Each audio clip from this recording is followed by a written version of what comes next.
Carl Jung explained. 7 signs you were never here to fit in, but to awaken others. There is a moment in every soul's journey when the familiar world begins to shimmer at its edges, like heat waves rising from summer pavement, distorting the shapes of everything you once held as solid and true. You have felt this shimmer, haven't you? This subtle but unmistakable tremor that runs through the foundation of ordinary existence, whispering that the life you have been living is but a rehearsal for something far more profound. The lighthouse keeper tends her flame while others sleep, her vigil a lonely communion with forces that move beyond the understanding of those who rest safely in their beds. She knows something that daylight dwellers cannot comprehend, that darkness holds its own wisdom, that storms reveal truths that calm seas never could. You are that keeper, that guardian of a flame that burns not for yourself alone, but for all who may one day find themselves lost in the vast ocean of unconscious existence. Jung spoke of the transcendent function, that bridge between the conscious and unconscious realms, and you have felt its presence stirring in your depths, like a great whale moving in dark waters. It surfaces in moments of stillness, in the spaces between thoughts, in the pregnant pause before sleep claims you. It whispers of purposes that extend far beyond the narrow corridors of personal ambition, beyond the small satisfactions of social approval, beyond the comfortable cage of conventional success. There is an ancient recognition that moves through your bones, older than your name, deeper than your biography, more essential than the roles you play in the theater of daily life. It speaks in the language of symbols and dreams, in the synchronicities that others dismiss as coincidence, in the way certain faces in crowds seem to carry messages from realms you have never visited but somehow remember. This recognition does not come as comfort. It arrives as disruption, as a calling that cannot be ignored, even when it threatens everything you have built. For to answer this call is to acknowledge that you were never meant for the life of quiet desperation that Thoreau observed, never meant to live and die within the safe boundaries of collective expectation. You were marked from the moment of your first breath as one who would serve as a bridge between worlds, the world of sleep and the world of awakening, the world of persona and the world of authentic being. The primordial stirring that moves through you is not your own creation. It is the voice of the self speaking through the ego's carefully constructed defenses, reminding you of a contract written in the stars long before your birth. You signed this contract not with ink, but with the very substance of your soul, agreeing to carry a burden that others would find too heavy, to see truths that others would find too painful, to speak words that others would find too dangerous. But understand this: the weight you carry is not punishment, but privilege. The isolation you feel is not abandonment, but appointment. The restlessness that drives you is not neurosis, but navigation, your psyche's compass pointing always toward the magnetic north of your deepest purpose. In the mythology of your own becoming, you are both hero and herald, both the one who undertakes the journey and the one who announces its possibility to others. You descend into the underworld of unconscious material, not for the thrill of adventure, but for the treasures you will bring back, the golden insights, the healing wisdom, the transformative truths that can only be found in the depths where others fear to venture. The collective sleeps fitfully, dreaming dreams it cannot remember, haunted by shadows it refuses to acknowledge. But you have learned to move through the landscape of the unconscious, with the sure-footedness of one who belongs there, who has made peace with the monsters that guard the threshold of transformation. You understand that what others call darkness is simply unexplored territory, rich with the raw material of individuation. Your displacement in this world is not accidental. It is the necessary condition of your calling. For how could one who fits perfectly into the machinery of collective unconsciousness ever hope to awaken others to their own imprisonment? How could one who finds comfort in the mass delusion ever serve as a catalyst for individual awakening? The lighthouse beam cuts through fog not by joining it, but by standing apart from it, offering orientation to those who have lost their way. Your very differentness becomes a service, your alienation a gift to those ready to receive it. You are the reminder that other ways of being are possible, that the consensus reality is just one interpretation of an infinitely mysterious existence. But this calling exacts its price. To serve as awakener is to live always on the threshold, never fully at home in either world, not in the unconscious realm from which you draw your insights, nor in the conscious world to which you must translate them. You become a translator of mysteries, an interpreter of dreams, a bridge builder between realms that most believe should remain forever separate. The ancient wisdom traditions understood this role. They spoke of shamans and mystics, of prophets and seers, of those who dwell between worlds and serve as conduits for truths too large for any single consciousness to contain. You carry this archetypal energy in your very cells, this capacity to serve as a vessel for transformation that extends far beyond your personal boundaries. Yet the modern world has little place for such beings. It demands specialists where you offer integration, seeks certainty where you provide paradox, craves comfort where you offer challenge. This mismatch is not your failure, but your function. You are the grain of sand in the oyster of collective consciousness, the irritant that catalyzes the creation of pearls. Your purpose transcends the ordinary rhythms of collective existence because it serves those rhythms in ways that cannot be measured by conventional metrics. You tend the flame of possibility when others have forgotten that transformation is even available. You hold the space for awakening when others have surrendered to the hypnosis of routine. You remember the song of becoming when others have learned only the dirge of resignation. The psychological DNA of your calling runs deeper than personality, deeper than preference, deeper than the accidents of upbringing or circumstance. It is written in the architecture of your soul, encoded in the very structure of your being. You cannot escape it any more than you can escape your need for breath or your pull toward growth. This is why your restlessness feels so existential, why your dissatisfaction cuts so deep, why the ordinary solutions that satisfy others leave you hollow and yearning. You are homesick for a home you have never seen, hungry for a feast that exists only in potential, thirsty for waters that flow in dimensions most have never imagined. Jung called this the realization of the self, that central organizing principle of the psyche that exists beyond the ego's small circle of concerns. But for you, this realization carries an added dimension. Your self is not meant to remain a private achievement, but to become a public offering, not a personal treasure, but a collective gift. You are the midwife of others' becoming, the catalyst of their awakening, the mirror in which they first glimpse their own possibility for transformation. This is not a role you chose, but a role that chose you, written into your cellular memory before you had language to name it. The call beyond the veil is not a one-time summons, but a daily invitation, renewed with each sunrise, refreshed with each encounter, deepened with each choice to remain true to your purpose, even when the world seems determined to seduce you away from it.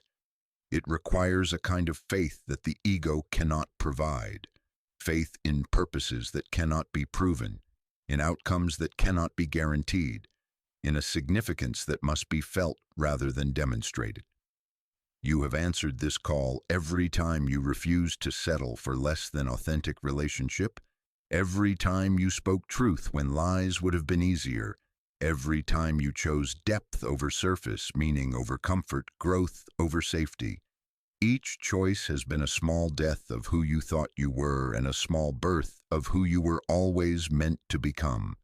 The veil that separates the visible from the invisible, the known from the unknown, the manifest from the potential, grows thin in your presence.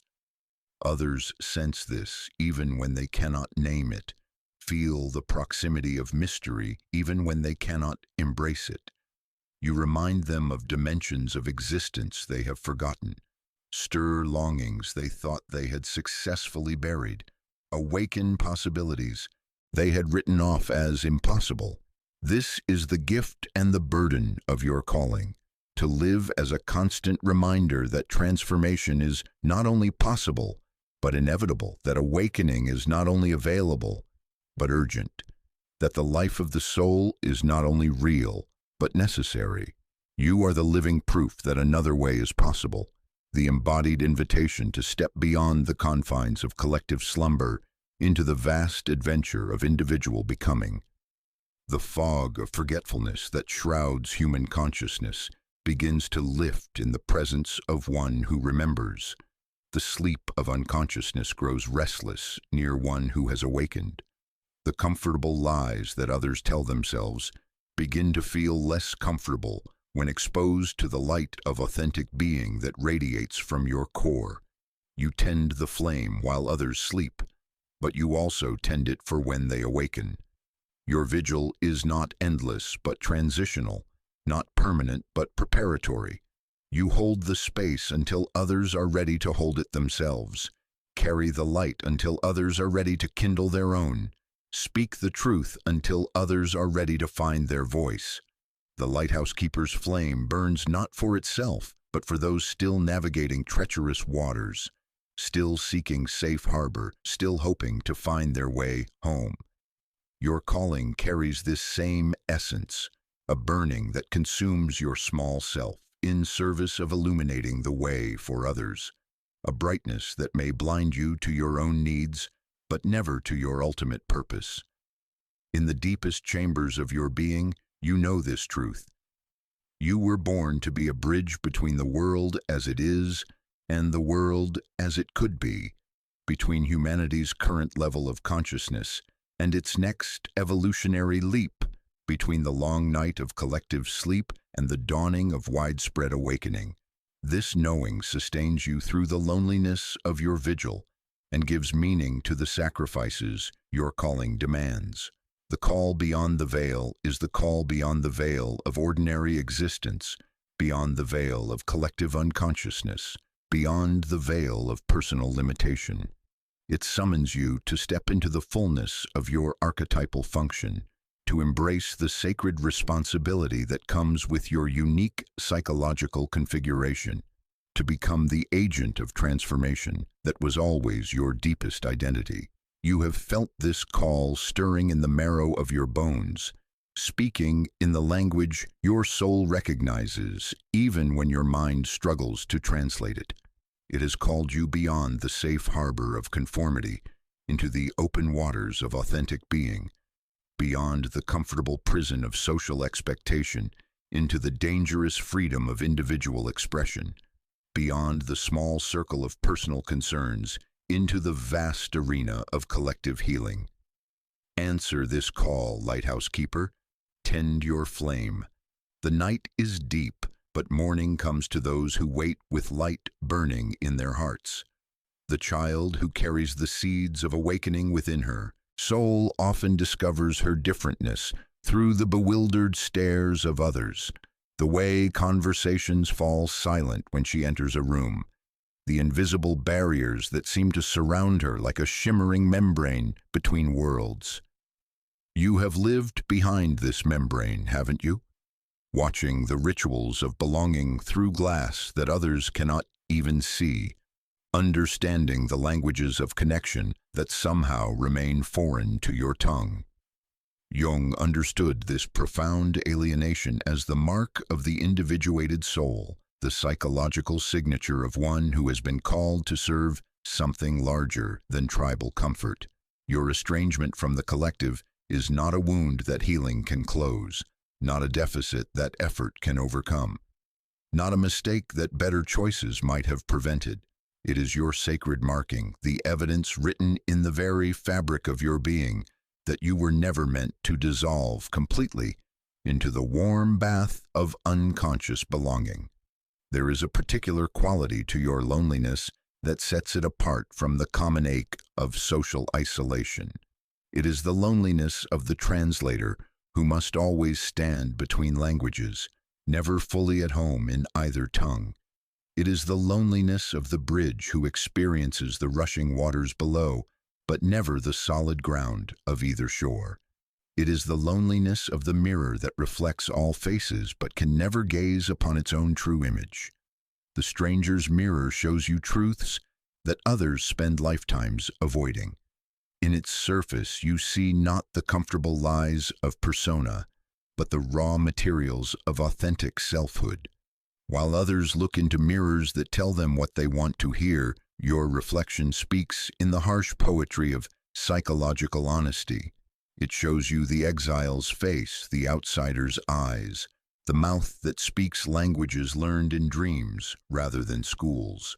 But this strange and unsettling reflection carries its own terrible beauty. For in learning to embrace the face that belongs nowhere completely, you develop the capacity to belong everywhere partially. Your alienation becomes a doorway rather than a prison, your differentness a bridge rather than a barrier. What initially feels like exclusion reveals itself as election, the election to serve as a conscious participant in humanity's gradual awakening rather than an unconscious contributor to its continued sleep. The psychology of the eternal outsider runs deeper than social conditioning, deeper than family dynamics, deeper than the accumulated wounds of misunderstanding. It emerges from the soul's fundamental orientation toward transformation rather than comfort, growth rather than security, consciousness rather than conformity. You were conceived in the marriage between mystery and manifestation, born from the union of the known and unknown, delivered into a world that would always be too small to contain the fullness of what you carry. Consider how the moth is drawn to flame, not because it understands fire, but because something in its cellular structure recognizes light as the pathway home. Your differentness operates with this same instinctual wisdom, pulling you always toward the edges where new possibilities live, the margins where innovation gestates, the borderlands where transformation becomes available. Others may interpret this as social maladjustment, but the soul recognizes it as evolutionary necessity. The windows of belonging that others enter with ease remain forever just beyond your reach, and this is as it must be. For if you could slip seamlessly into collective unconsciousness, if you could find perfect peace in consensual reality, if you could rest completely in tribal certainty, what would become of your capacity to serve as catalyst? What would become of your function as awakener? What would become of your gift as revealer of hidden possibilities? Your perpetual outsider status is not punishment but preparation. Each experience of exclusion strengthens your capacity to stand alone with truth when truth is unpopular. Each moment of alienation deepens your appreciation for authentic connection when it finally appears. Each encounter with rejection refines your ability to discern between those who can receive your gifts and those who are not yet ready. The individuated soul carries a particular kind of psychological DNA that makes it allergic to mass hypnosis, resistant to collective delusion, immune to tribal trance. This immunity manifests as chronic dissatisfaction with surface pleasures, persistent questioning of accepted truths, relentless hunger for meaning that goes beyond cultural programming. Others may pathologize this restlessness, but it is actually the signature of awakened consciousness, refusing to return to sleep. In the mythology of your own becoming, You are Persephone taken into the underworld of unconscious exploration and forever changed by what you discover there. You return to the world of daylight bearing treasures that others cannot yet appreciate, speaking truths that others are not yet ready to hear, carrying light that sometimes blinds those accustomed to darkness. Your very presence becomes a reminder of possibilities that threaten the comfortable assumptions upon which ordinary life depends. The mirror that reflects your stranger's face also reveals the stranger's gifts. For in being perpetually other, you develop capacities that those who fit seamlessly into social structures never need to cultivate. You learn to trust your own perceptions when they contradict collective opinion. You develop comfort with uncertainty when others crave dogmatic certainty. You find strength in solitude when others depend entirely on external validation. But perhaps most importantly, you learn to love what others reject. This capacity for radical acceptance begins with your own outcast nature and extends outward to embrace all the discarded elements of human experience. You become a sanctuary for the unwanted parts of the collective psyche, a safe harbor for the truths too dangerous for polite conversation, a refuge for the aspects of existence that civilization prefers to exile. The windows you cannot enter become doorways you can create. The invitations you never receive become opportunities to extend your own invitations to other exiles, other outcasts, other bearers of unconventional truth. The belonging you cannot achieve becomes the belonging you can offer to those who, like yourself, carry gifts too large for conventional containers. Your alienation is not evidence of your failure to adapt, but proof of your refusal to compromise the essential nature that was given to you as a sacred trust. The social world demands conformity, but your soul demands authenticity. The collective requires participants who will maintain its illusions, but your psyche compels you to dissolve illusions wherever you encounter them. This fundamental incompatibility is not something you can resolve through better social skills or more sincere effort to fit in. It is a feature, not a bug, of your psychological architecture. The strange comfort you sometimes find in your outsider status is the soul's recognition of its true home. For the awakened consciousness can never be completely at home in the world of collective sleep, just as the butterfly can never return completely to the cocoon, just as the tree that has reached toward light can never again be satisfied with the limitations of the seed. You learn to read the world differently when you experience it from the margins. From your vantage point at the edges, you see patterns that those immersed in the center cannot perceive. You notice the price that belonging costs, the compromises that acceptance demands, the ways that social harmony is often maintained through mutual participation in comfortable lies. This peripheral vision becomes one of your greatest gifts to others, the ability to see what they cannot see from their position within the structures that contain them. The development of this sight does not come without cost. To see clearly often means to see alone. To understand deeply often means to understand in isolation. To love authentically often means to love without the security of mutual understanding. You pay the price of consciousness in the currency of comfortable companionship, trading easy belonging for difficult truth. But in learning to carry this weight alone, you develop psychological muscles that others never need to strengthen. You learn to find companionship with your own soul when human companionship proves elusive.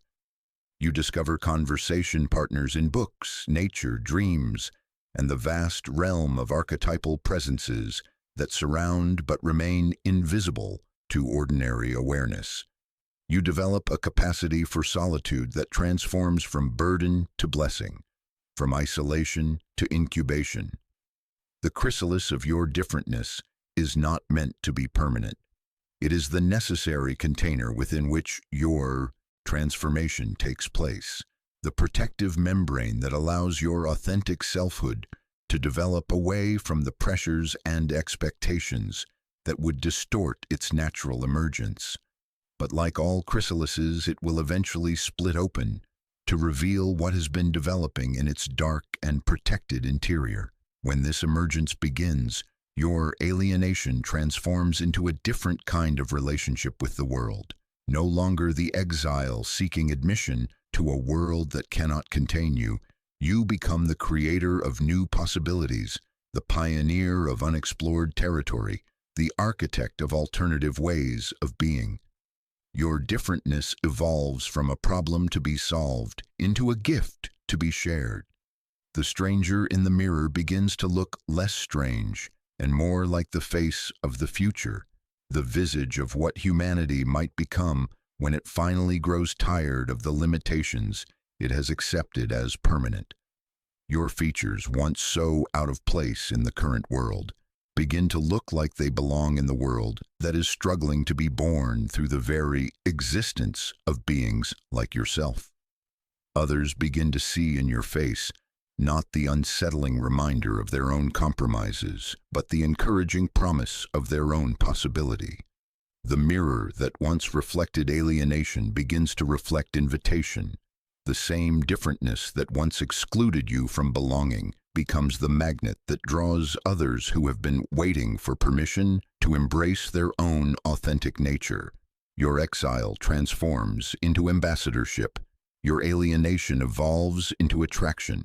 Your differentness develops into a different kind of belonging. Not the belonging of conformity, but the belonging of recognition. Not the belonging of similarity, but the belonging of shared commitment to growth. Not the belonging of comfortable familiarity, but the belonging of adventurous exploration into the unknown territories of human potential. The windows you could never enter become irrelevant when you learn to build your own doors. The invitations you never received become meaningless when you discover your power to create gatherings that serve consciousness rather than unconsciousness, depth rather than surface, authenticity rather than performance. The belonging you could never achieve through compromise becomes available through the simple act of being genuinely yourself, in a world hungry for genuine examples of what that might look like. The stranger's mirror that once showed you only your differentness now reveals your destinies. The same reflection that once caused pain now brings recognition of purpose. The face that belonged nowhere finds its proper place as the face of transformation itself, the visage of possibility, the countenance of awakening consciousness, learning to recognize itself in human form. You are no longer the child pressing her face against the glass of belonging, longing to enter.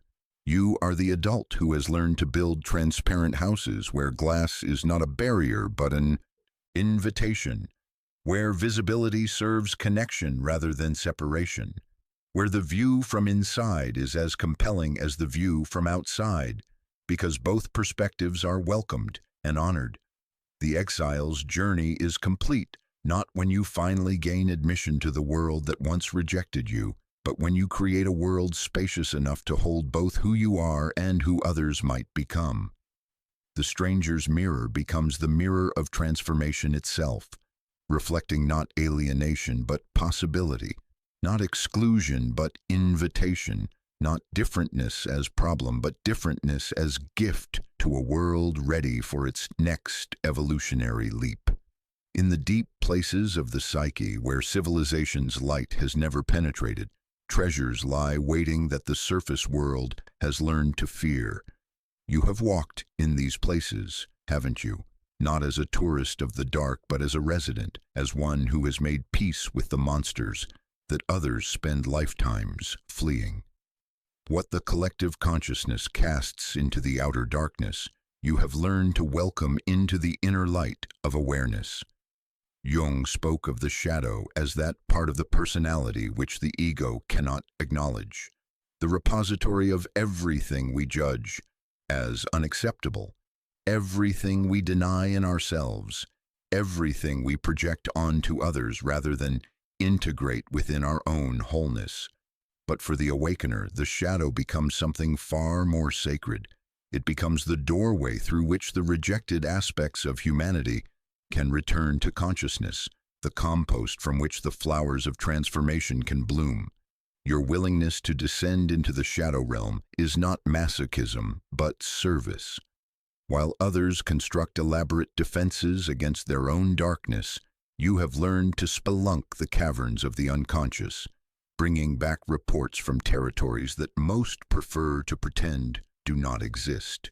You become the scout of the collective psyche, mapping the geography of what has been banished and preparing the way for its eventual integration. This is dangerous work. The shadow contains not only your personal rejected material, but the accumulated darkness of generations, the inherited trauma of your lineage, the disowned aspects of your culture and species. To engage with this material is to risk being overwhelmed by forces that have been exiled precisely because they threaten the stability of conscious order. Yet you persist in this engagement because you understand something that others have forgotten. What we refuse to face in ourselves gains power over us in ways that unconsciousness cannot perceive, but consciousness can transform. The gift of the shadow is not the darkness itself, but what the darkness makes possible. Like rich soil that feeds the growth of beautiful gardens, the shadow provides the nutrients from which authentic selfhood can emerge. Without the integration of shadow material, the personality remains two-dimensional, a collection of socially acceptable traits that lack the depth and richness that comes from embracing the full spectrum of human experience. You have learned to love what others hate in themselves.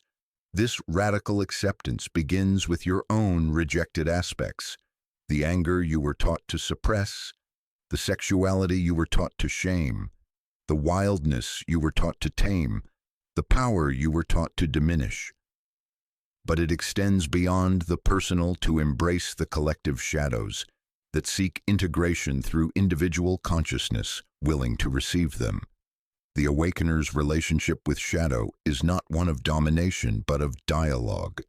You do not seek to destroy the dark aspects of psyche, but to understand them, to discover what they have been trying to communicate through their disruptive presence.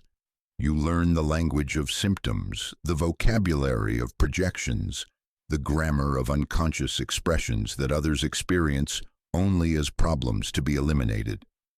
In the mythology of transformation, you are Inanna descending into the underworld, stripped of all illusions and false protections, hanging on the hook of psychological death until you can be reborn with a fuller understanding of what it means to be human. You are Persephone, stolen away from the surface pleasures of unconscious existence and initiated into mysteries that change you forever. You are the hero who must face the dragon not to slay it, but to understand what treasure it guards. The dragon of the shadow guards the treasure of wholeness.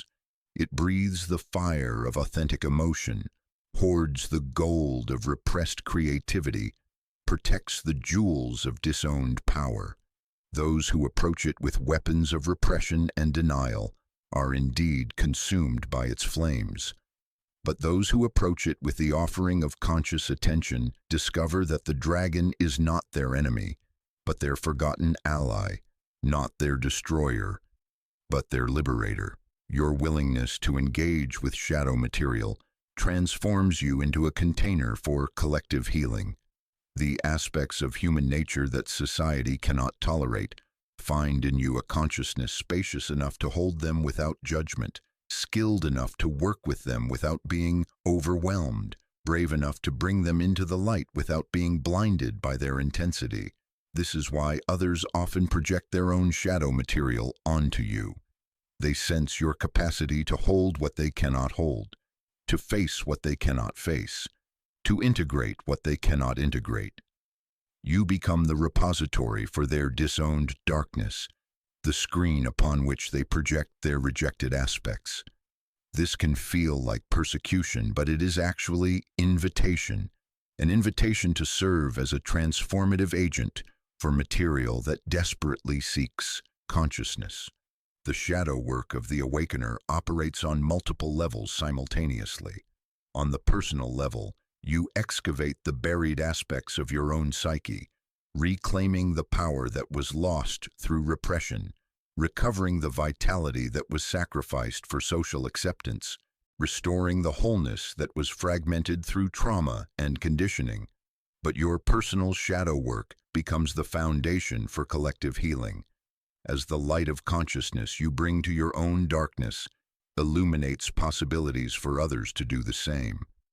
On the interpersonal level, you become skilled at recognizing shadow projections, both your own and others, and working with them as opportunities for mutual growth rather than reasons for conflict. You learn to see through the accusations and criticisms to the disowned aspects they represent, understanding that what others attack in you often reflects what they cannot accept in themselves. On the collective level, your shadow work contributes to the gradual integration of humanity's disowned material. The aspects of human nature that civilizations have attempted to exile, sexuality, aggression, wildness, darkness, death, chaos, must eventually return to consciousness if the species is to achieve genuine wholeness. Your individual willingness to face these forces creates pathways through which they can return not as destroyers, but as transformers.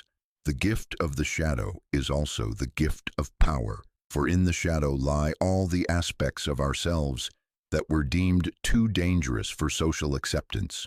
Our full strength, our uncompromising truth, our capacity for fierce love and fierce protection, our wildness and our wisdom. To integrate shadow is to reclaim this power, not for domination but for service, not for personal gain but for collective evolution. You learn to distinguish between the shadow's destructive potential and its creative potential. The same aggressive energy that can destroy can also protect. The same sexual energy that can exploit can also create. The same power that can dominate can also liberate.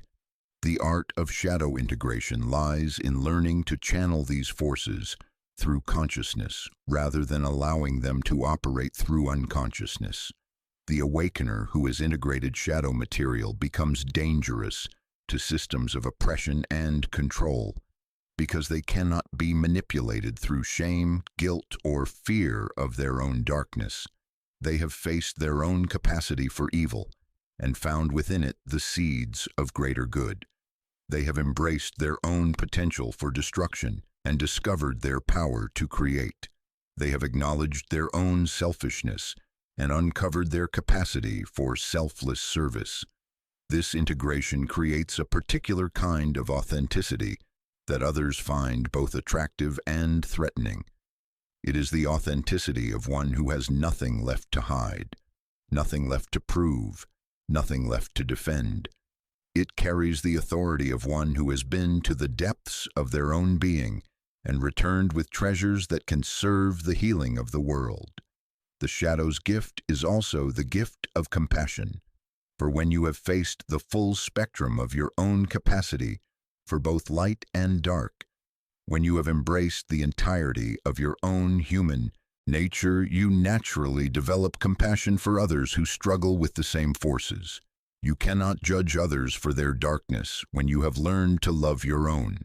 You cannot condemn others for their failures when you have integrated your own capacity for failure. This compassion is not sentimental but fierce, not permissive but transformative. It sees through the surface expressions of shadow to the wounded places they represent. It offers not easy comfort but the challenge of consciousness, not the permission to remain unconscious but the invitation to wake up to the fullness of what it means to be human. The journey into shadow is not a one-time descent but an ongoing relationship. New layers of unconscious material constantly emerge as consciousness expands. Old patterns thought to be resolved resurface at deeper levels. The shadow work of the awakener is never complete because it is not work in the conventional sense, but a way of being, a fundamental orientation toward the totality of existence rather than just its socially acceptable aspects. You learn to recognize the shadow's presence not as enemy, but as teacher. When you find yourself triggered by others' behavior, you ask what aspect of yourself is being reflected. When you encounter resistance to your message, you explore what part of the collective shadow you are attempting to integrate. When you face your own limitations and failures, you seek the gifts they contain rather than simply trying to overcome them. The shadow contains not only what we judge as negative, but also what Jung called the golden shadow, the positive qualities we disown because they seem too good, too powerful, too magnificent for us to claim. Your willingness to integrate shadow includes reclaiming these golden aspects that you may have projected onto teachers, leaders, or idealized others. You learn that you too carry the capacity for wisdom, for power, for transformative influence that you may have believed belonged only to others. As you integrate more and more shadow material, something remarkable happens. The boundaries between light and dark begin to dissolve into a more complex understanding of wholeness. You discover that what you once judged as purely negative often contains seeds of essential life force, and what you once idealized as purely positive often conceals elements that require conscious integration. This dissolution of simplistic dualities marks your emergence from naive consciousness into what Jung called the transcendent function, the capacity to hold paradox, to embrace contradiction, to find the third option that transcends the limitations of either-or thinking. You become a living bridge between the opposites that tear at human consciousness, offering others a model of how integration is possible. The shadow's ultimate gift is wholeness itself, not the false wholeness of spiritual bypassing that attempts to transcend the dark aspects of existence, but the real wholeness that includes everything, honors everything, and finds sacred purpose in everything. This wholeness does not eliminate suffering but transforms it. It does not destroy conflict but transcends it. It does not erase darkness but illuminates it. In claiming the shadow's gift, you become a healing presence in a world that is wounded by its own rejections, torn apart by its own projections, diminished by its own repressions. You offer the possibility of integration in a world addicted to division, the promise of wholeness in a world fragmented by its own fears, the hope of transformation in a world that has forgotten that darkness and light are partners in the dance of existence. The treasure you retrieve from the shadow realm is not for yourself alone, but for all who are ready to receive it. You return from the depths carrying the good news that nothing human is alien, that nothing real is unworthy of love, that nothing true is beyond the reach of consciousness. This news threatens those who depend on division for their power, but it offers liberation to those who are ready to embrace the fullness of their own human nature. Your journey into shadow becomes a pathway that others can follow, not by imitating your specific steps, but by discovering their own courage to face what they have been taught to flee, to love what they have been taught to hate, to integrate what they have been taught to exile. The gift of the shadow, once received, becomes a gift that keeps giving, spreading through the collective consciousness, like light spreading through darkness, like wholeness spreading through fragmentation, like love spreading through fear. There are words that live in the spaces between words, truths that dwell in the silences between speeches, revelations that emerge from the gaps in acceptable discourse. You have learned to speak these languages, haven't you? To give voice to what others sense but cannot name, to articulate what others feel but dare not express, to translate the whispers of the unconscious into the vocabulary of awakening consciousness. Your words carry a particular weight that others notice even when they cannot identify its source. They land with the authority of one who has traveled to the edges of human experience and returned with news from territories that most prefer to believe do not exist. When you speak, something stirs in the depths of those who listen. A recognition, a remembering, a resonance with truths they thought they had successfully forgotten. Like Cassandra of ancient Troy, you perceive what others cannot yet see. But your prophetic gift carries its own burden, for the truths you speak often disturb the comfortable sleep of those who prefer the familiar nightmare of unconsciousness to the uncertain adventure of awakening. Your words become stones thrown into still waters, creating ripples that reach shores the speaker never intended to touch. The awakener's voice serves as a bridge between the known and unknown realms of human experience. You translate mysteries not by explaining them away, but by speaking them into forms that consciousness can begin to receive. Your words become vehicles for truths too large for ordinary language, containers for insights too profound for casual conversation, vessels for wisdom too dangerous for comfortable discourse. But understand this: the unspoken truth you give voice to is not your personal opinion or individual perspective. It is the voice of the collective unconscious, speaking through a consciousness willing to serve as its mouthpiece. You become the throat through which the wordless wisdom of humanity attempts to articulate itself, the lips through which the inarticulate longings of the soul finally find expression. This is why your words sometimes surprise even you, emerging with a certainty and clarity that seems to come from sources deeper than your personal knowledge. You speak not only from what you have learned, but from what you have remembered, not only from what you have studied, but from what you have always known, not only from your individual insight, but from the collective wisdom that seeks voice through individual consciousness. The prophetic function carries its own psychological signature. You find yourself saying things that you did not plan to say, expressing truths that you did not consciously construct, articulating insights that seem to emerge from depths you did not know you possessed. Your voice becomes an instrument played by forces larger than your personal will, a conduit for wisdom that seeks expression through human language. But this service to the unspoken truth exacts its price. To speak what others cannot yet hear is to risk misunderstanding, rejection, and persecution. The messenger often becomes the target for the rage that the message evokes. You learn to distinguish between the response to your words and the response to the truth your words carry, understanding that the hostility you encounter often has little to do with you personally and everything to do with the threatening nature of consciousness itself. Your words disturb because they illumine. They threaten because they liberate. They create conflict because they reveal the contradictions that comfortable illusions depend upon for their stability. When you speak the unspoken truth, you do not simply add new information to existing understanding.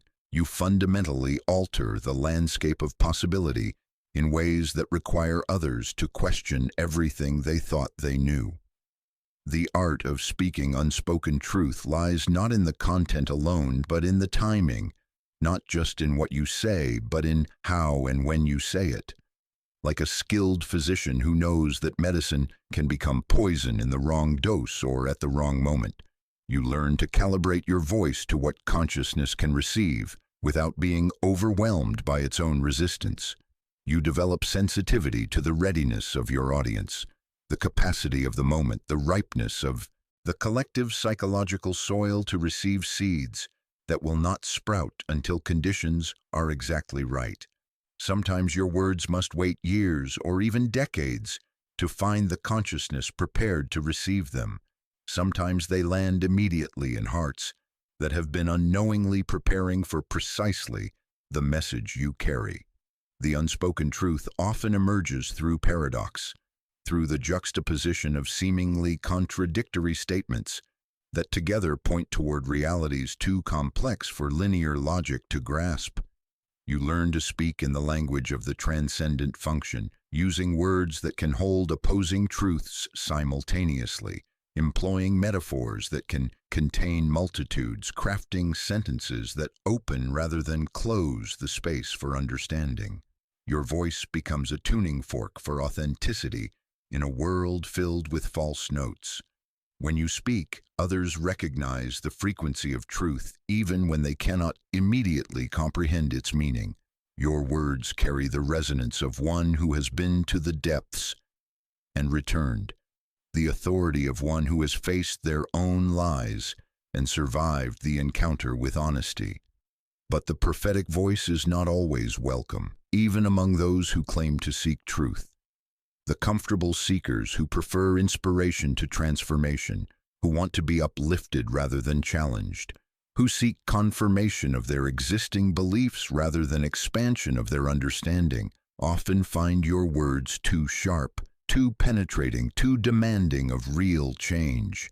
You learn to discern between those who are ready for medicine and those who only want candy, between those prepared for surgery and those who prefer band-aids, between those willing to undergo the death and rebirth that truth demands, and those who only want to feel better about the life they are already living. The unspoken truth you voice often concerns the very subjects that civilization works hardest to keep hidden. The reality of death in a death-denying culture, the presence of mystery in a certainty-obsessed society, the necessity of darkness in a light-worshipping world, the inevitability of change in a security-seeking civilization. Your words become cracks in the facade of collective denial, openings through which repressed realities can begin to emerge into consciousness. You speak the names of things that others refuse to acknowledge: the emperor's nakedness, the family secret, the cultural lie, the spiritual bypassing, the comfortable delusion that keeps everyone asleep but safe from the demands of authentic living. This truth-telling function operates through multiple dimensions simultaneously. On the personal level, you speak truths that individuals need to hear about themselves, their patterns, their defenses, their potential, their shadows, their gifts. Your words become mirrors in which others can see themselves more clearly than their own self-perception allows. On the interpersonal level, you name the dynamics that operate beneath the surface of relationships, the unspoken agreements, the invisible contracts, the projected material, the unconscious exchanges that shape connection in ways that participants rarely recognize. Your voice illuminates the hidden mechanics of human interaction. On the collective level, you articulate the zeitgeist, the spirit of the times, the unconscious movements that shape culture and history. You give language to the collective dreams and nightmares, the shared hopes and fears that operate below the threshold of mass awareness, but determine the direction of civilizational movement. The Cassandra function carries with it not only the gift of seeing, but the curse of being disbelieved.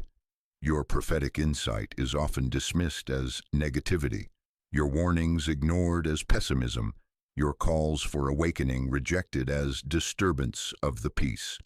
You learn that truth-telling is not primarily about being right, but about being faithful to the voice that speaks through you, regardless of how that voice is received. Yet something profound happens to those who hear authentic prophetic voice, even when they initially resist or reject it. Seeds are planted that sprout in their own time. Questions are raised that eventually demand answers. Awareness is kindled that cannot be completely extinguished. Your words work like slow-acting medicine, creating changes that may not be visible for years, but that fundamentally alter the trajectory of consciousness. You become a voice crying in the wilderness of collective unconsciousness, preparing the way for transformations that you may not live to see fully manifested. Your words serve not only the present moment, but future moments when humanity will be ready for the truths you are speaking today. You plant seeds in the soil of tomorrow's consciousness.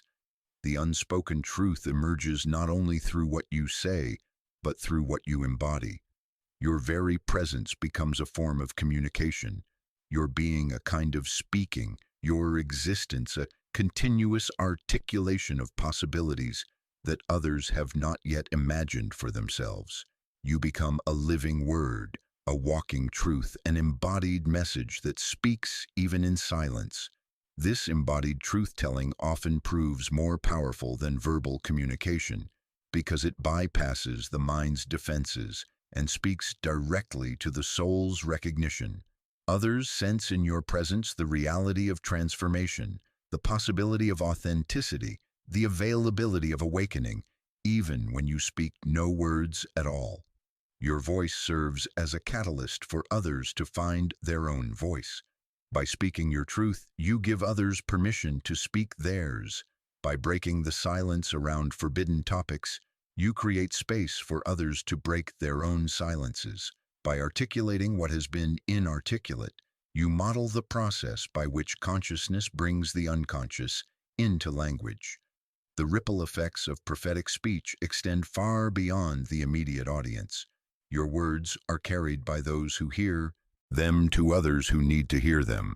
Your truth-telling creates permission structures that allow others to engage in their own truth-telling. Your courage to speak the unspoken becomes contagious, spreading through networks of relationship in ways that you may never fully understand.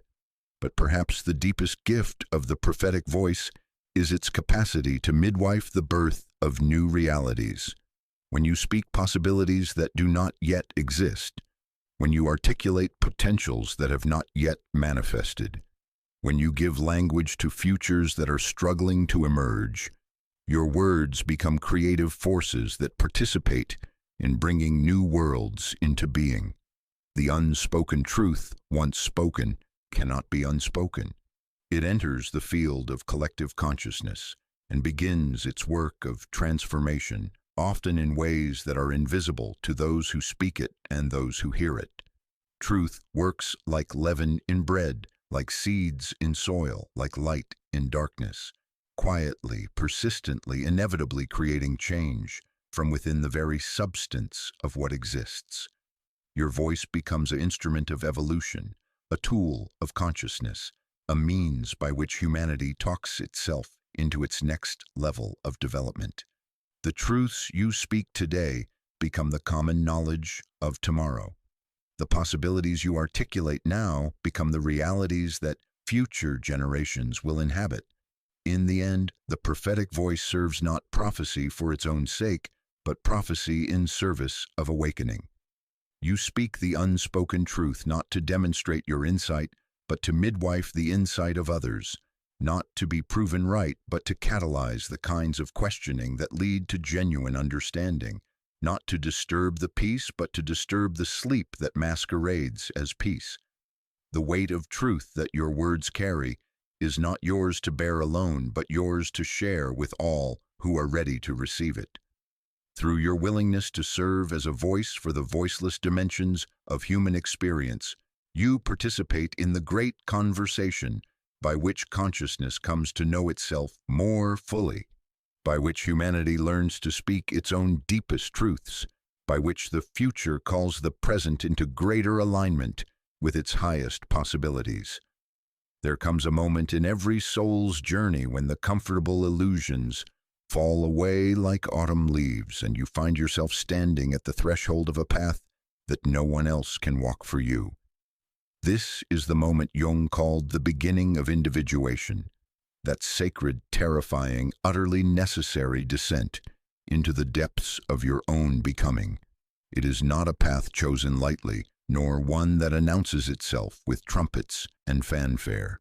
Instead, it whispers itself into existence through the accumulated weight of all the masks you can no longer bear to wear, all the roles that no longer fit the expanding territory of who you are becoming. The call to individuation arrives not as invitation, but as inevitability, like the first crack in an egg when the creature within has grown too large for its confining shell. You feel it first as a restlessness that no external achievement can quiet, a hunger that no feast of conventional success can satisfy. The very foundations of your carefully constructed identity begin to shift beneath your feet, and what once felt solid and certain reveals itself to be built upon the shifting sands of other people's expectations, society's definitions, and the inherited blueprints of how a life should be lived. This is the moment when solitude ceases to be loneliness and transforms into something far more profound, a sacred container within which the alchemical work of transformation can begin. For individuation is fundamentally a solitary endeavor, not because you are abandoned by the world, but because no other consciousness can penetrate the unique constellation of your psychological reality. Your journey inward is yours alone to make, your particular configuration of light and shadow yours alone to integrate, your specific gifts yours alone to birth into the world. The solitude of individuation is not the cold isolation of disconnection, but the warm darkness of the womb in which your authentic self gestates. It is the silence of the seed buried deep in winter earth, drawing its life force not from the bright distractions of the surface world, but from the rich, dark nutrients of the depths. In this solitude, you discover that you are not alone, but rather in the company of the deepest, truest part of yourself. That self with a capital S, that Jung recognized as the archetype of wholeness, the inner divinity that has been waiting patiently for you to turn your attention inward. The world, of course, does not understand this withdrawal. Those still caught in the web of collective unconsciousness interpret your solitude as antisocial behavior, your introspection as self-indulgence, your refusal to participate in the familiar games of ego gratification as a form of spiritual superiority or psychological weakness. They cannot comprehend that what they perceive as withdrawal is actually the deepest form of engagement with the archetypal forces that move through the human psyche, engagement with the eternal questions that each soul must answer for itself. You become, in this phase of your journey, a citizen of two worlds simultaneously, with one foot planted in the consensual reality of daily existence, paying bills, maintaining relationships, fulfilling responsibilities, and the other foot stepping into the timeless realm of the soul, where the logic of the ego gives way to the deeper intelligence of the psyche. This dual citizenship is exhausting at first, requiring you to develop new muscles of awareness, new capacities for holding paradox without demanding immediate resolution. The path of individuation strips away everything that is not essentially you, layer by layer, mask by mask, until you stand naked before the mirror of your own consciousness. This stripping away is not a violent tearing, but a gentle, persistent dissolution, like water wearing away stone.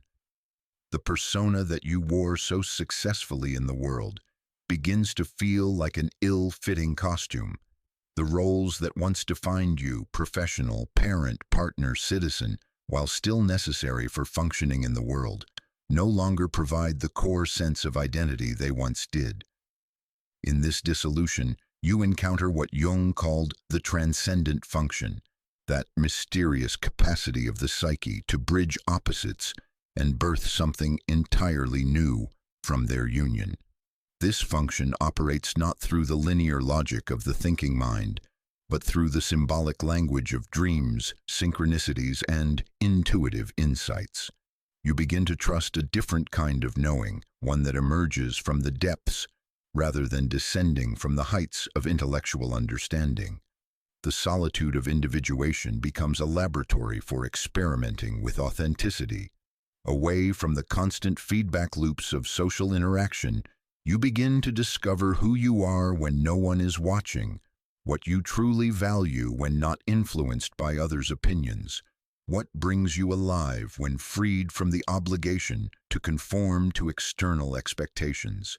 This is not a narcissistic self-absorption, but a kind of archaeological dig into the depths of your own soul. uncovering treasures that have been buried beneath layers of conditioning and adaptation. You discover that your solitude is populated with internal figures, what Jung called the autonomous complexes of the psyche. The inner critic who has shaped your self-perception for decades begins to reveal its protective function, even as you learn to set boundaries around its harsh commentary. The inner child who was wounded long ago steps forward to be witnessed and healed. The wise elder within begins to offer guidance from a perspective that transcends the narrow concerns of the ego. The anima or animus, the contrasexual aspect of your psyche, emerges to balance the one-sided development of your conscious personality. This internal population is not a sign of psychological fragmentation, but of psychological richness. You are not going crazy, you are becoming whole. The voices within are not pathology, but the natural diversity of the complete human psyche finally being allowed expression. Learning to dialogue with these inner figures, to give them space and voice while maintaining the discriminating function of consciousness, becomes one of the primary skills of individuation. The loneliness that initially accompanies this process gradually transforms into a quality Jung called being alone with oneself, a state of inner companionship that no external relationship can provide or replace. You discover that you are, in fact, a universe unto yourself, complete with mysteries to explore, landscapes to map, and depths that reveal new treasures with each descent. This self-companionship does not replace human connection, but enriches it immeasurably, for you can only meet another as deeply as you have met yourself. The world begins to look different through the eyes of individuation. The collective activities that once seemed meaningful may lose their luster, not because you have become cynical, but because you now measure meaning by a different standard, not by external validation, but by internal resonance, not by social approval, but by soul alignment. You may find yourself less interested in the conversations that revolve around external achievements and more drawn to dialogues that touch the deeper currents of human experience. This shift in values can create a profound sense of displacement.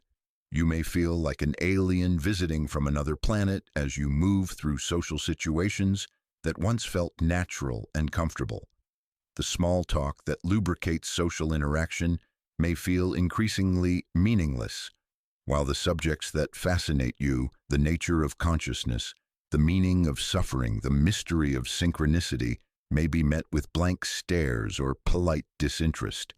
Yet within this displacement lies a crucial recognition.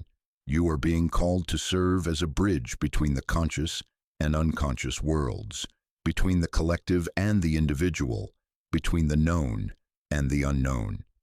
Your discomfort with superficial interaction is not a flaw to be corrected, but a signal that you are being prepared for a different kind of service, one that requires depth, authenticity, and the courage to speak truths that others may not yet be ready to hear.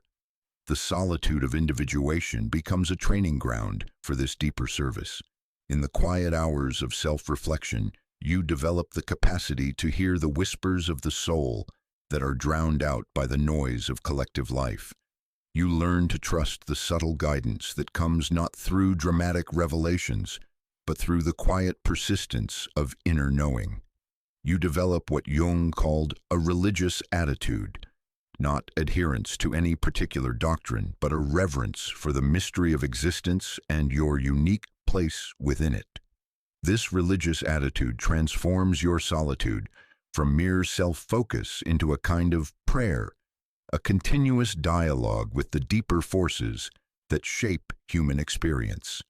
Your individual journey becomes a microcosm of the human journey, your personal transformation a contribution to the evolution of consciousness itself. You begin to understand that your withdrawal from the world is actually preparation for a deeper engagement with it, not as a participant in its illusions, but as a servant of its awakening. The path of individuation does not promise happiness in any conventional sense. It promises something far more valuable: the alignment between your outer life and your inner truth, the integration of the disparate parts of your personality into a functioning whole, the discovery of your unique contribution to the larger tapestry of human experience. It promises not the elimination of suffering, but the transformation of suffering into meaning, not the achievement of perfection, but the acceptance of your beautiful, flawed, irreducibly human complexity. As you walk deeper into this solitary path, you begin to understand that your isolation is not a curse, but a chrysalis, not a punishment, but a preparation. Like the caterpillar that must dissolve completely before it can emerge as a butterfly, you are undergoing a transformation so fundamental that it requires the temporary dissolution of everything you once thought you were. The solitude provides the safe container within which this dissolution and reconstitution can occur without interference from well-meaning others who might try to prevent or accelerate the process. You learn to trust the timing of your own unfolding, to resist the pressure to emerge before the transformation is complete, to honor the seasons of your own becoming. Some days, the solitude feels like a burden almost too heavy to bear. Other days, it feels like a precious gift that you would not trade for all the social connections in the world. Both experiences are valid, both necessary parts of the individuation process. The wounded parts of yourself that you have spent so much energy trying to heal or hide begin to reveal their purpose in this larger process of becoming whole. Your sensitivity, which the world may have labeled as weakness, reveals itself as a finely tuned instrument for perceiving what others cannot see. Your tendency toward melancholy, which you may have judged as pathological, emerges as a depth of feeling that allows you to touch the profound mysteries of human existence. Your inability to fit neatly into prescribed social roles, which may have caused you years of shame, reveals itself as the very quality that enables you to serve as a bridge between worlds. Every aspect of your psychological makeup, even the parts you have tried to reject or reform, begins to show its place in the larger pattern of your unique contribution to the world.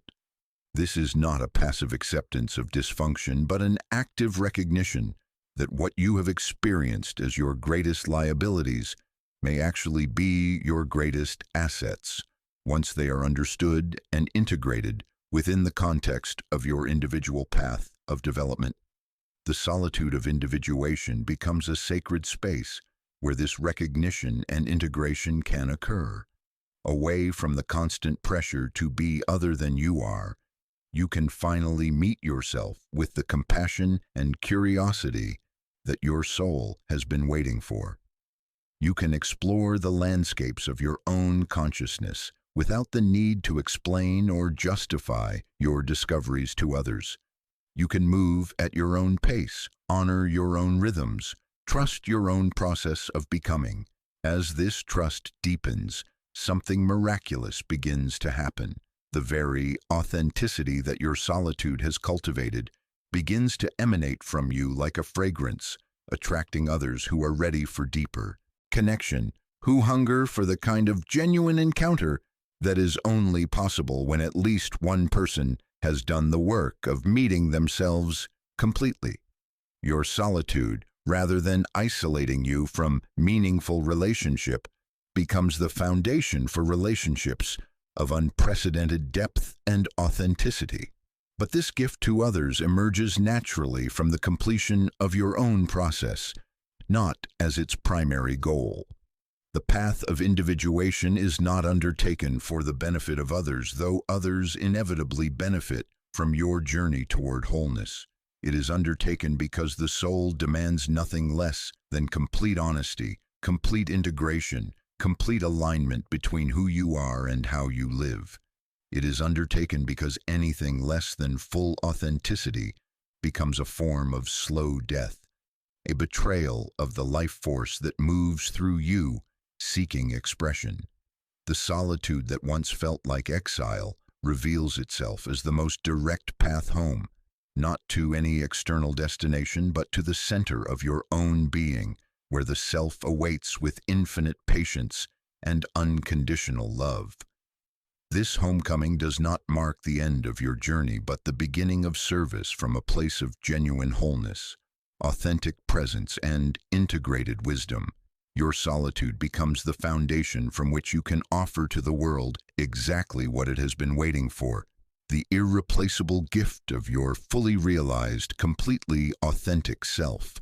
In the deepest chambers of your being, where the light of ordinary consciousness fears to penetrate, lies a truth that will reshape everything you thought you knew about suffering, healing, and your purpose in this world.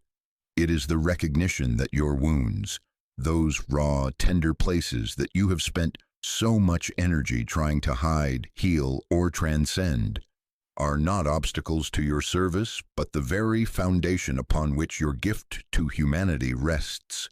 This is the paradox of the wounded healer, an archetypal pattern as old as consciousness itself, woven into the fabric of every wisdom tradition and emerging now in the crucible of your own lived experience.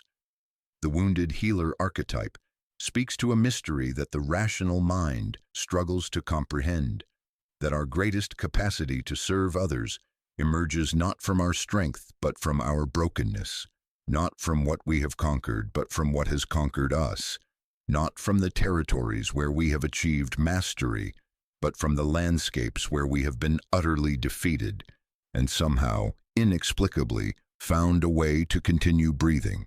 This is not a comfortable truth for the ego, which would prefer to believe that healing comes from transcendence, that wisdom emerges from knowledge, that service flows from competence. But the soul operates by different laws entirely, laws that reveal suffering not as a mistake to be corrected, but as raw material to be transformed, not as evidence of failure, but as the prima materia of the alchemical process that transmutes lead into gold, wounds into wisdom, personal agony into transpersonal gift. Your journey toward becoming a wounded healer begins long before you recognize it as such, often in childhood when the tender structure of your developing psyche encounters forces too powerful, too harsh, too overwhelming to be metabolized by your young consciousness. These early wounds, abandonment, betrayal, abuse, neglect, the countless ways that love can fail and safety can be shattered, create fissures in the protective shell of the ego, cracks that allow both pain and light to penetrate more deeply than they might in a more defended psyche. What feels at the time like devastating damage reveals itself, years or decades later, as the very openings through which your capacity for empathy, understanding, and healing presence will flow. The child who learns early that the world can be cruel develops an exquisite sensitivity to suffering. The adolescent who experiences profound rejection develops an uncanny ability to recognize the hidden wounds in others. This is not to romanticize trauma or suggest that suffering is inherently beneficial. The wounds are real, the pain genuine, the damage often severe and long-lasting. The path of the wounded healer does not bypass the necessity of healing, but transforms the very meaning of what healing entails. Traditional models of healing often aim at the elimination of symptoms, the restoration of normal functioning, the return to a previous state of wholeness. But the wounded healer discovers something more profound, that true healing is not about returning to who you were before the wound, but about becoming who you could never have been without it. Your scars become sacred texts, written in the language of lived experience, containing wisdom that cannot be learned from books or acquired through study. Each mark tells a story not just of survival, but of transformation, not just of what was endured, but of what was discovered in the depths of that endurance. The panic attacks that once seemed like pure torment reveal their hidden message about the soul's need for depth and authenticity in a superficial world. The depression that felt like a living death becomes recognized as the dark night of the soul that precedes spiritual rebirth.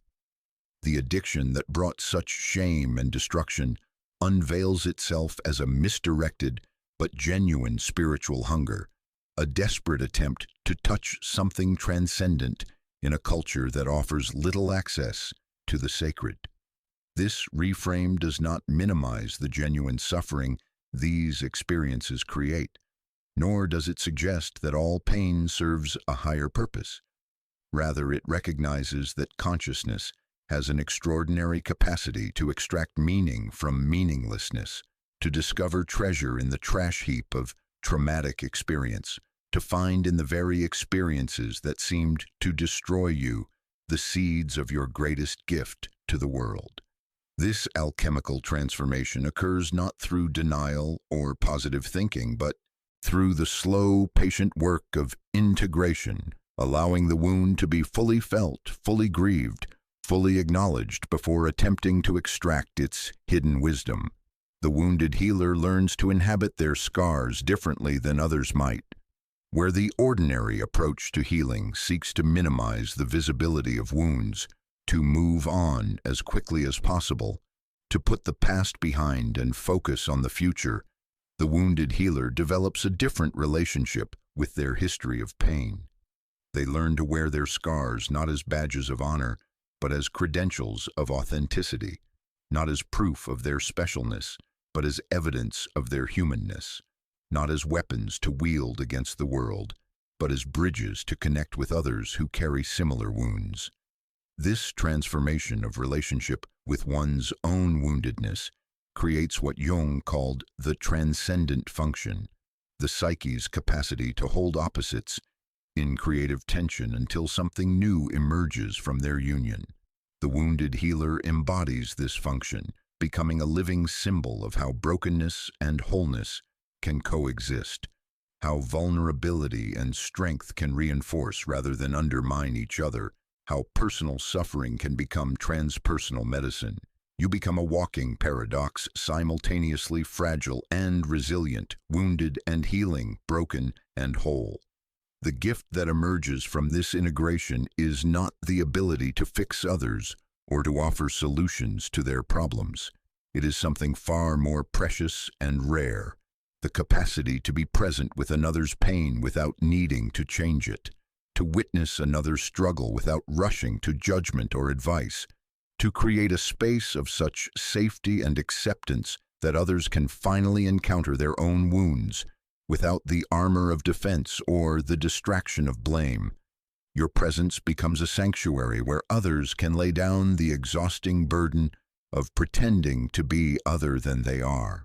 This healing presence emerges not from your competence, but from your compassion, not from your knowledge, but from your knowingness, not from your ability to provide answers, but from your willingness to sit with questions. Because you have been to the underworld and returned, others sense in you a quality that cannot be faked or manufactured, the quiet authority of someone who has walked through the fire and been transformed rather than consumed by it. They recognize in your eyes the depth that comes only from having looked into the abyss and found there not emptiness, but meaning. The wounded healer's service often begins unconsciously, long before you recognize yourself as such.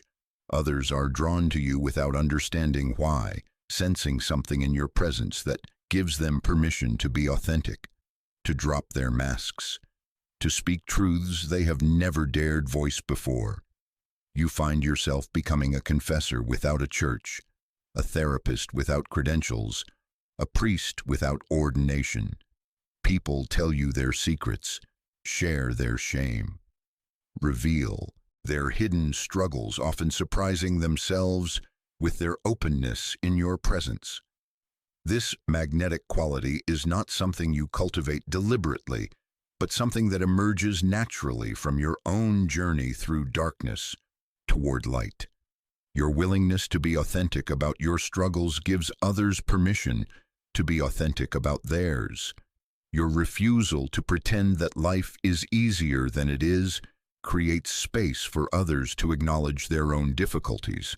Your demonstration that it is possible to be wounded and whole simultaneously offers hope to those who have believed they must choose between honesty and healing. Yet this gift comes with its own burdens and challenges. The wounded healer often finds themselves carrying not only their own pain, but absorbing the pain of others who are drawn to their healing presence.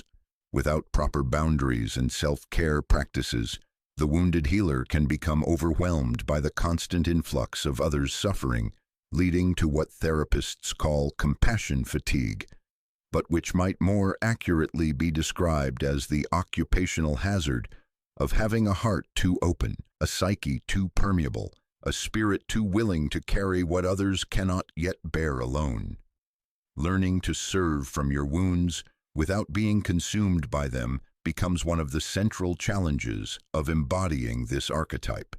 It requires developing what might be called conscious permeability, the ability to open your heart to another's suffering while maintaining enough psychic protection to avoid being overwhelmed by it.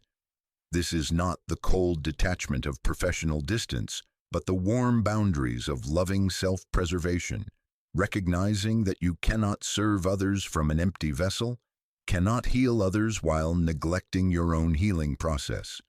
The wounded healer must also navigate the projection that others place upon them, the tendency for those seeking healing to idealize the healer as somehow beyond suffering, as having transcended the human condition, rather than learn to dance with it more gracefully. These projections can be seductive, offering the ego a sense of specialness, of being chosen or elevated above ordinary human struggles. But succumbing to these projections betrays the very authenticity that makes the wounded healer's service possible in the first place. The true wounded healer never claims to have all the answers, never presents themselves as having achieved some final state of healing or enlightenment. Instead, they offer their ongoing humanity, their continued wrestling with the angels and demons of existence, their willingness to remain vulnerable and real, even as they serve others' healing process. They understand that their wounds are not problems to be solved once and for all, but ongoing sources of empathy, compassion, and connection with the universal human experience of suffering and transformation.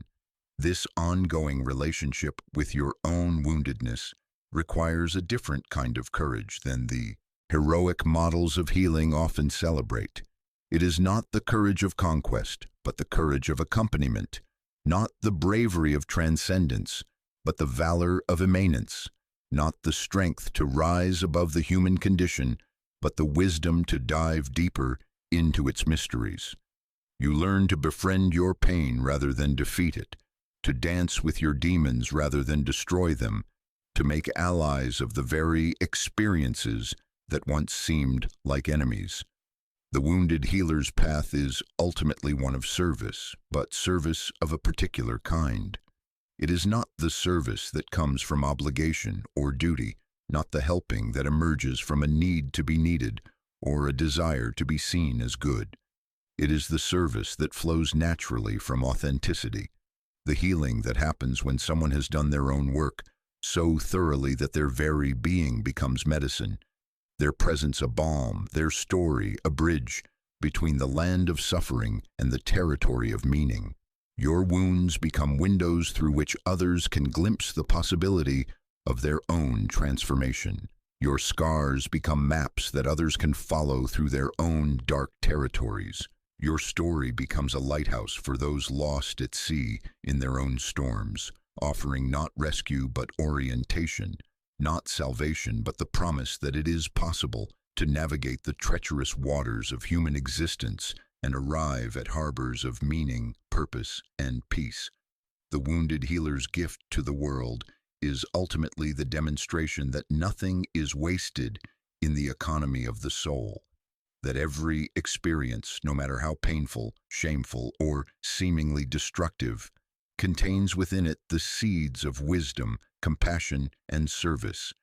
This is not a pretty truth or a comfortable one, but it is a transformative one, offering hope to all who have wondered whether their suffering serves any purpose, whether their struggles have any meaning, whether their wounds might somehow, mysteriously, become their gifts. In accepting the call to become a wounded healer, you do not transcend the human condition, but dive deeper into its heart, discovering there not the darkness you feared, but the light that has always been present, waiting patiently for you to stop running from your wounds, long enough to discover the treasure they contain. You become living proof that healing is not about perfection, but integration, not about the absence of pain, but the presence of meaning, not about eliminating your wounds, but transforming them into sources of wisdom, compassion, and service. Your journey as a wounded healer never truly ends, for there are always new depths to explore, new layers of healing to integrate, new ways that your unique configuration of wounds can serve the healing of others. This is not a burden but a privilege, not a curse but a calling, not a problem to be solved, but a mystery to be lived. In embracing this paradox, you discover that your greatest weakness has indeed become your greatest strength, your deepest wound, your most precious gift, your most shameful secret, your most profound source of connection with the broken, beautiful, endlessly resilient human heart. There is a burden that certain souls are born to carry, a weight that society itself cannot bear, and so projects onto those who stand at the margins, who dare to be different, who refuse to conform to the comfortable illusions that keep the collective unconscious in its slumber. This is what Jung called the collective shadow, the unlived life, the disowned aspects, the rejected potentials of an entire culture, cast out like unwanted children and left to be raised by those with the strength and sensitivity to hold what others cannot face. If you have found yourself repeatedly cast in the role of the outsider, the scapegoat, the one who somehow attracts blame and projection, you may be carrying far more than your personal shadow. You may be bearing the collective darkness that your society refuses to acknowledge as its own. The collective shadow is not merely the sum of individual shadows, but something far more complex and insidious, the shared blind spot of an entire culture, the aspects of human nature that a society has collectively agreed to deny, repress, or project onto others. In our modern world, this shadow includes the wildness that civilization has tried to tame, the darkness that the cult of positivity refuses to acknowledge, the depth that superficial culture cannot tolerate, the authentic emotion that polite society deems inappropriate, the spiritual hunger that materialistic culture dismisses as weakness. Those who carry the collective shadow often discover their role not through choice, but through a series of inexplicable experiences that seem to follow them wherever they go. You may find that others react to your presence with unusual intensity, either drawn to you with an almost desperate hunger, or repelled by you with an equally desperate fear. You become a screen upon which others project their unlived lives, their disowned desires, their rejected aspects. The free spirit attracts the projections of those who have surrendered their wildness for safety. The emotional authenticity triggers those who have learned to numb their feelings for social acceptance. The spiritual seeker becomes the repository for the religious longings that others have buried beneath cynicism and materialism. This phenomenon manifests in countless ways throughout your life, creating a pattern of experiences that can feel like a curse until you understand their deeper meaning. You may find yourself repeatedly blamed for problems you didn't create, criticized for qualities that others secretly wish they possessed, punished for expressing truths that make others uncomfortable. The messenger gets shot not because the message is wrong, but because it names what the collective would prefer to keep hidden. The artist gets marginalized not because their work lacks value, but because it reflects back aspects of human experience that society has declared unacceptable. The weight of carrying the collective shadow is immense, far heavier than personal psychological material, because it contains the disowned aspects of hundreds, thousands, even millions of souls who have never learned to integrate their own darkness.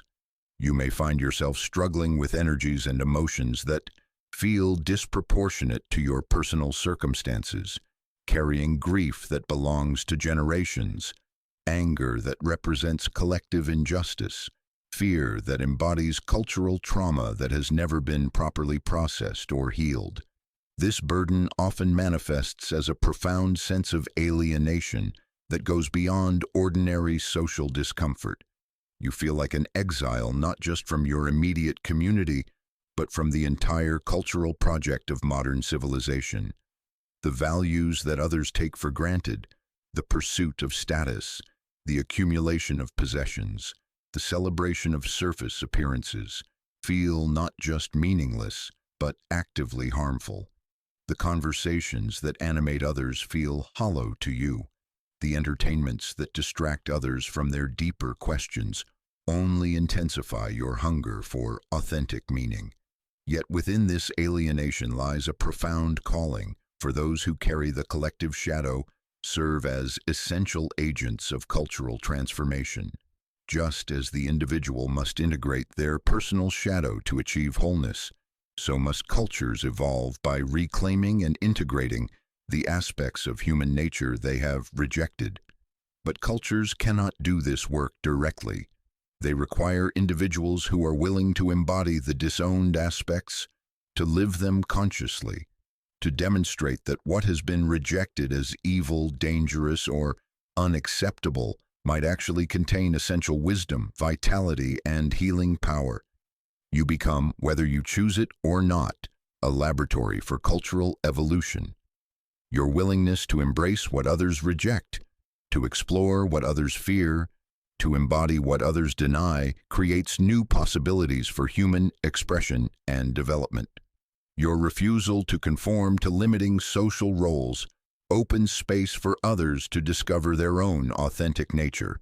Your integration of supposedly opposite qualities, strength and vulnerability, wildness and wisdom, darkness and light, demonstrates that the human psyche is far more vast and complex than cultural stereotypes allow. The role of shadow carrier is both cross and crown, marking you simultaneously as scapegoat and savior. The same qualities that make you the target of projection and blame also make you the agent of healing and transformation. Your willingness to be misunderstood serves the larger purpose of understanding. Your acceptance of rejection creates the possibility for greater acceptance. Your bearing of the collective darkness gradually lightens the burden that the culture carries unconsciously, making it possible for others to approach their own shadow material with less fear and resistance. This process is not without its dangers and challenges. The temptation is always present to identify completely with the shadow material you carry, to become consumed by the darkness rather than transforming it. The line between carrying the collective shadow consciously and being overwhelmed by it is often razor thin. You may find yourself acting out destructive patterns, not because they belong to you personally, but because you have become unconsciously identified with the collective material you are carrying. Equally dangerous is the opposite temptation, to reject the shadow role entirely, to try to conform to social expectations and abandon the calling to serve as a cultural transformer. This path leads to a different kind of destruction, the slow death of the soul that comes from betraying your essential nature and purpose. The energy that is meant to flow through you in service of collective healing becomes stagnant, potentially manifesting as illness, depression, addiction, or other forms of self-destruction. The conscious carrying of the collective shadow requires tremendous discernment, the ability to distinguish between what belongs to you personally and what you are holding on behalf of the collective. the wisdom to know when to engage with projection and when to deflect it, the strength to bear witness to collective darkness without being contaminated by it, the compassion to serve as a healing agent without falling into the messianic complex that mistakes the role for the person. This discernment develops slowly through years of experience and reflection, through the painful process of learning to maintain your center while the world swirls around you in projection and reactivity. You learn to recognize the particular quality of energy that comes with collective material, its impersonal nature, its excessive intensity, its tendency to pull you into archetypal roles and dramas that feel larger than life. You develop the capacity to be a clear channel for this energy without being identified with it, to serve as a transformer without being transformed by it. The shadow carrier's path is ultimately one of service to the evolution of consciousness itself. Each time you consciously integrate an aspect of the collective shadow, you make it a little easier for others to do the same. Each time you demonstrate that what has been rejected can be redeemed, you expand the range of what your culture considers acceptable human expression. Each time you stand firm in your authentic nature despite pressure to conform, you create a little more space in the world for authenticity in general. Your very existence becomes a challenge to the status quo, a living question mark that forces others to examine their assumptions about what it means to be human. You cannot help but be subversive, not through any deliberate rebellion, but simply by being yourself in a world that has forgotten what authentic being looks like. Your presence disturbs the comfortable sleep of collective unconsciousness, creating the kind of productive discomfort that is necessary for growth and transformation. This is why your life may often feel like a series of confrontations with systems and structures that seem determined to suppress or eliminate you. You represent a threat not to any individual person, but to the collective defenses that keep difficult truths buried, that maintain comfortable illusions, that preserve the status quo at the expense of growth and authentic expression. The intensity of the resistance you encounter is proportional to the power of the transformation you represent. Understanding your role as a collective shadow carrier can provide tremendous relief and clarity, helping you make sense of experiences that have long seemed inexplicable or unfair. The chronic feeling of being misunderstood reveals itself as an occupational hazard of carrying material that others cannot yet comprehend. The tendency to attract intense projections becomes understandable as the natural result of embodying qualities that others have disowned. The sense of living at the margins transforms from a source of shame into recognition of your essential service to the whole. Yet this understanding must be balanced with humility and self-compassion. Carrying the collective shadow is not a badge of superiority or specialness, but a particular form of service that comes with its own costs and challenges. It does not make you better than others, but different from them, not more evolved, but differently tasked. The goal is not to be proud of your burden, but to carry it consciously, not to judge others for their inability to bear what you bear, but to serve their eventual awakening through your own integration. The collective shadow you carry is not yours to resolve completely or permanently. Each generation must do its own work of integration, must face its own rejected aspects, must reclaim its own disowned potentials. Your role is to pioneer the process, to demonstrate that integration is possible, to create pathways that others can eventually follow. You are not responsible for carrying the shadow forever, but for transforming your relationship with it so completely that others can begin to glimpse their own capacity for similar transformation. As you mature in this role, you may find that the projection you once attracted begins to shift and evolve. Those who once saw you as threatening may begin to see you as healing. Those who once rejected you may begin to seek your counsel. Those who once blamed you may begin to thank you. This is the enantiodromia that Jung described, the tendency of psychological contents to transform into their opposites when they reach their extreme expression. The scapegoat becomes the sage, the outcast becomes the oracle, the rejected one becomes the redeemer. But even this transformation must be held lightly, for it too can become a trap if the ego identifies with the positive projections as strongly as it once struggled with the negative ones. The true shadow carrier learns to remain centered in their own authentic being, neither inflated by praise nor deflated by blame, neither identified with the role of savior nor with the role of victim. They become what Jung called a transcendent function in human form, a living bridge between opposites that serves the healing of the collective while maintaining their own psychological integrity.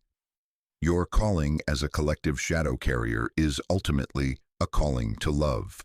Love for humanity in all its brokenness and beauty. Love for the culture that has rejected you, even as you serve its healing. Love for the very aspects of human nature that others fear and deny. This love is not sentimental or easy, but fierce and challenging, the kind of love that is willing to bear witness to darkness in service of light, to hold space for transformation, even when that transformation is painful and difficult. In embracing this calling consciously, you transform from victim of projection to agent of redemption, from carrier of burden to catalyst of healing, from rejected outsider to essential servant of the whole. Your darkness becomes light not through denial or transcendence, but through conscious integration. Your wounds become wisdom not through forgetting, but through remembering their purpose. Your exile becomes service not through returning to the fold, but through creating new possibilities for what the fold might become. The collective shadow you carry is ultimately seeking not to destroy, but to be redeemed, not to remain hidden, but to be integrated, not to stay rejected, but to be welcomed home.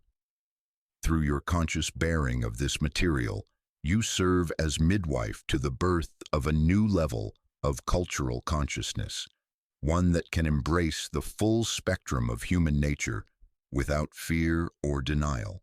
This is perhaps the most profound service any soul can offer, to bear the darkness so that light might emerge, to hold the rejected so that wholeness might be possible, to carry the collective shadow so that the collective light might finally shine forth in all its glory. The language of symbols flows through your veins like ancient blood, carrying messages from depths that most will never fathom. While the world around you speaks in the crude grammar of facts and figures, measurements and certainties, you have learned to read the hieroglyphs that consciousness itself writes across the landscape of existence. Every synchronicity is a sentence, every dream a paragraph in the ongoing novel of your becoming. You did not choose this symbolic life. It chose you, the way dawn chooses the horizon or the way rivers choose their path to the sea.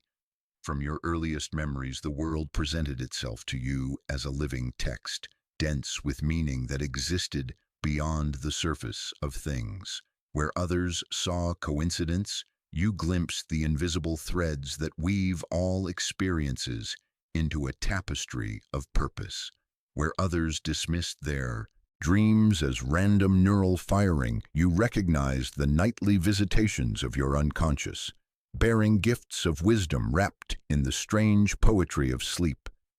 This capacity to read the symbolic language of existence marks you as different, sets you apart in ways that can feel both blessed and cursed. For in a world that has largely forgotten how to listen to the deeper voices of the psyche, your fluency in symbols can feel like speaking a foreign language in a land of the deaf. Yet this very alienation from the literal-minded majority has been your initiation into the mysteries, your passport to realms of meaning that exist parallel to ordinary consciousness. The symbolic life reveals itself gradually like a photograph developing in the dark room of your awareness. At first, you might notice only the most obvious synchronicities, the book that falls open to exactly the page you needed to read, the stranger who appears with precisely the message you needed to hear. But as your sensitivity deepens, the entire fabric of existence begins to reveal its symbolic nature.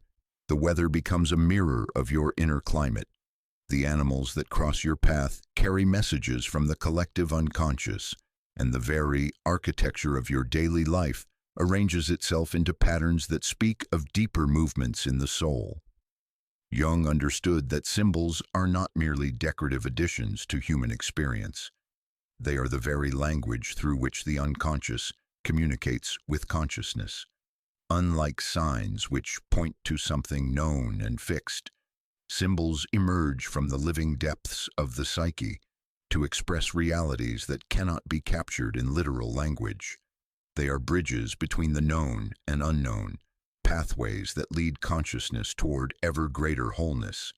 Your life has become such a bridge, a living symbol that connects the mundane world to the numinous depths from which all meaning springs. Others may not understand this role consciously, but they sense it in your presence. They feel the invitation that emanates from your being, the suggestion that life contains dimensions of meaning they have barely begun to explore. Some are drawn to this invitation, while others retreat from it, sensing perhaps that to truly see you would require them to question everything they have accepted as reality. The symbolic life demands a particular kind of courage, the courage to trust in meanings that cannot be proven, to follow threads of significance that lead beyond the boundaries of rational understanding. It requires you to become comfortable with ambiguity, to embrace the paradoxes that emerge when consciousness begins to recognize its own depths. For symbols often speak in contradictions, revealing truths that the logical mind struggles to contain. Consider how your own journey has unfolded along symbolic rather than literal lines. The events that others might dismiss as random setbacks or fortunate accidents you recognize as necessary movements in the choreography of your becoming. That period of isolation that felt like exile was actually your descent into the underworld, your necessary encounter with the shadow forces that had to be integrated before you could emerge as a more complete being. That relationship that ended in apparent failure was the alchemical vessel in which certain transformations had to occur, dissolving old patterns of being to make space for new possibilities. The symbolic consciousness recognizes that every experience carries multiple layers of meaning, like a Russian doll of significance, where each understanding opens to reveal deeper truths within. What appears to be loss at one level reveals itself as liberation at another. What seems like confusion in the moment crystallizes into clarity when viewed from the perspective of the soul's longer journey. This multi-layered awareness allows you to navigate life with a trust that transcends immediate circumstances, knowing that consciousness itself is always seeking greater integration, always moving toward more complete expressions of truth. Your dreams have become particularly important texts in this symbolic literature of existence. While others wake to dismiss their nocturnal visions as meaningless phantasms, you gather these gifts from the unconscious like precious stones, each one containing facets of wisdom that illuminate your waking path. The recurring symbols that appear in your sleep, the animals, the landscapes, the mysterious figures are not random productions of neural activity, but emanations from the deeper layers of the psyche. Messages from the self that is orchestrating your individuation process. These dream symbols often carry compensatory messages, balancing the one-sidedness of your conscious attitudes. If you have been too focused on external achievement, your dreams may flood you with images of retreat and introspection. If you have withdrawn too far from the world, They may present visions of engagement and connection. This self-regulating function of the unconscious reveals the profound intelligence that underlies the symbolic process, the way consciousness seeks to maintain its own balance through the guidance of symbols. But the symbolic life extends far beyond the realm of personal dreams into the synchronicities that orchestrate your waking experience. You have learned to recognize those moments when the outer world mirrors your inner state with such precision that causality seems too small an explanation. The book that appears in your path just when you need its message, the conversation overheard that provides the missing piece to your puzzle, the series of events that unfolds with such meaningful timing that it feels like the universe itself is conspiring to support your growth. Jung called these synchronicities meaningful coincidences, moments when the boundary between inner and outer reality becomes permeable, revealing the underlying unity that connects all phenomena. For you, these experiences have become regular features of existence, signposts that confirm you are aligned with the deeper currents of becoming. They serve as a kind of feedback system from the collective unconscious, indicating when you are flowing with, rather than against, the fundamental patterns of transformation. This sensitivity to synchronicity has taught you to live with a quality of attention that most people never develop. You have learned to listen with your whole being, to remain alert to the subtle correspondences between inner and outer events. This state of receptive awareness requires a particular kind of presence, neither grasping nor dismissive, but open to the possibility that meaning might emerge from any direction at any moment. The symbolic consciousness also transforms your relationship to time itself. While linear thinking moves from past to future in straight lines, symbolic awareness recognizes the circular, spiraling nature of psychological development. You understand that healing often comes through returning to old wounds with new consciousness, that growth involves revisiting familiar themes at deeper levels of understanding.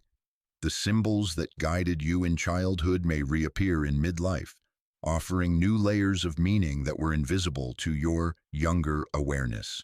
This cyclical understanding of time allows you to recognize the seasonal nature of psychological development.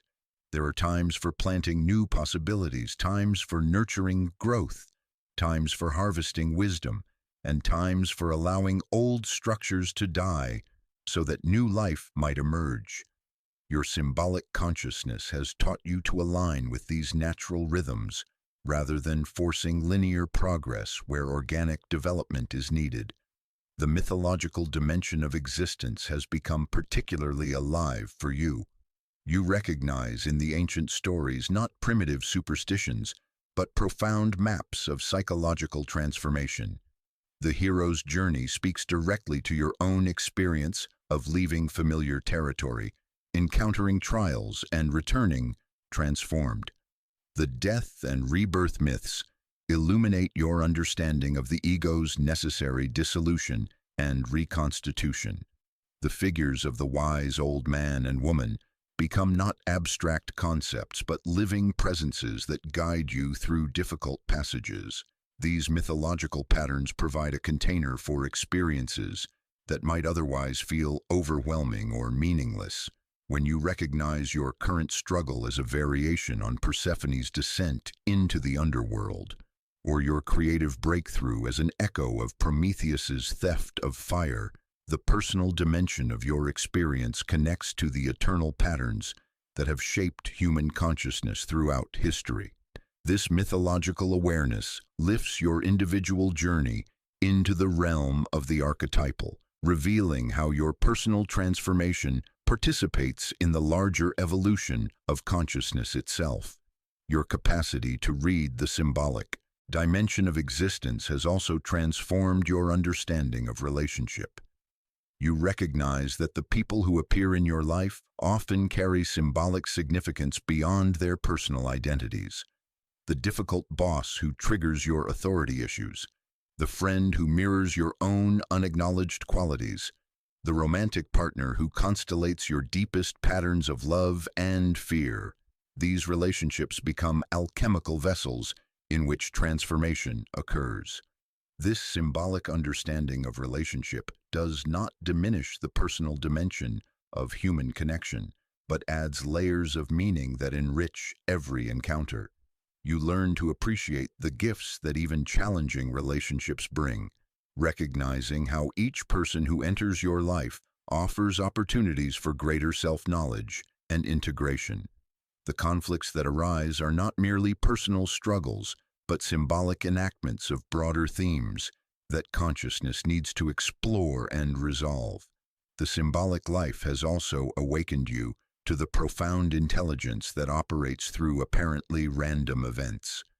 You have learned to trust the wisdom of what Jung called the transcendent function, that capacity of the psyche to create bridges between conscious and unconscious contents, generating new possibilities that transcend the limitations of either alone. This function often expresses itself through symbols that emerge spontaneously, carrying solutions to problems that the rational mind has been unable to solve. When you face major life decisions, you no longer rely solely on logical analysis, but remain open to the symbolic guidance that emerges from your depths. A recurring dream image, a meaningful encounter, a series of synchronicities, these become factors in your decision-making process, not because you have abandoned rational thinking, but because you recognize the limitations of consciousness, operating in isolation from its unconscious foundations. This integration of rational and symbolic ways of knowing creates a more complete form of wisdom, one that honors both the precision of logical thought and the creative intelligence of the unconscious. You learn to move fluidly between analytical and intuitive modes of awareness, using each as the situation requires. This flexibility of consciousness becomes one of your greatest gifts, allowing you to navigate complexities that defeat more rigid forms of thinking. The symbolic life inevitably draws you into service as a translator between worlds. Others, sensing your fluency in the language of the depths, bring you their dreams, their struggles, their moments of confusion and breakthrough. Without necessarily intending to, you become a guide for those who are beginning to recognize the symbolic dimensions of their own existence. Your very presence serves as a reminder that life contains more meaning than its surface appearances suggest. This role as translator and guide is not one you actively seek, but one that emerges naturally from your own development. As you learn to read the symbolic language of your own transformation, you develop the capacity to help others recognize the same patterns in their experience. You become skilled at seeing the mythological themes playing out in ordinary lives, at helping people recognize the archetypal dimensions of their personal struggles. Yet this capacity to read symbols also brings its own challenges. The symbolic consciousness can become overwhelmed by meaning, seeing significance in every detail, until the sheer density of interpretation becomes paralyzing. You learn to develop discernment, to distinguish between genuine symbolic communications and the noise of an overactive meaning-making function. Not every coincidence carries profound significance. Not every dream demands elaborate interpretation. The wisdom of the symbolic life lies in learning when to engage deeply with symbolic content and when to simply let experience flow without excessive analysis.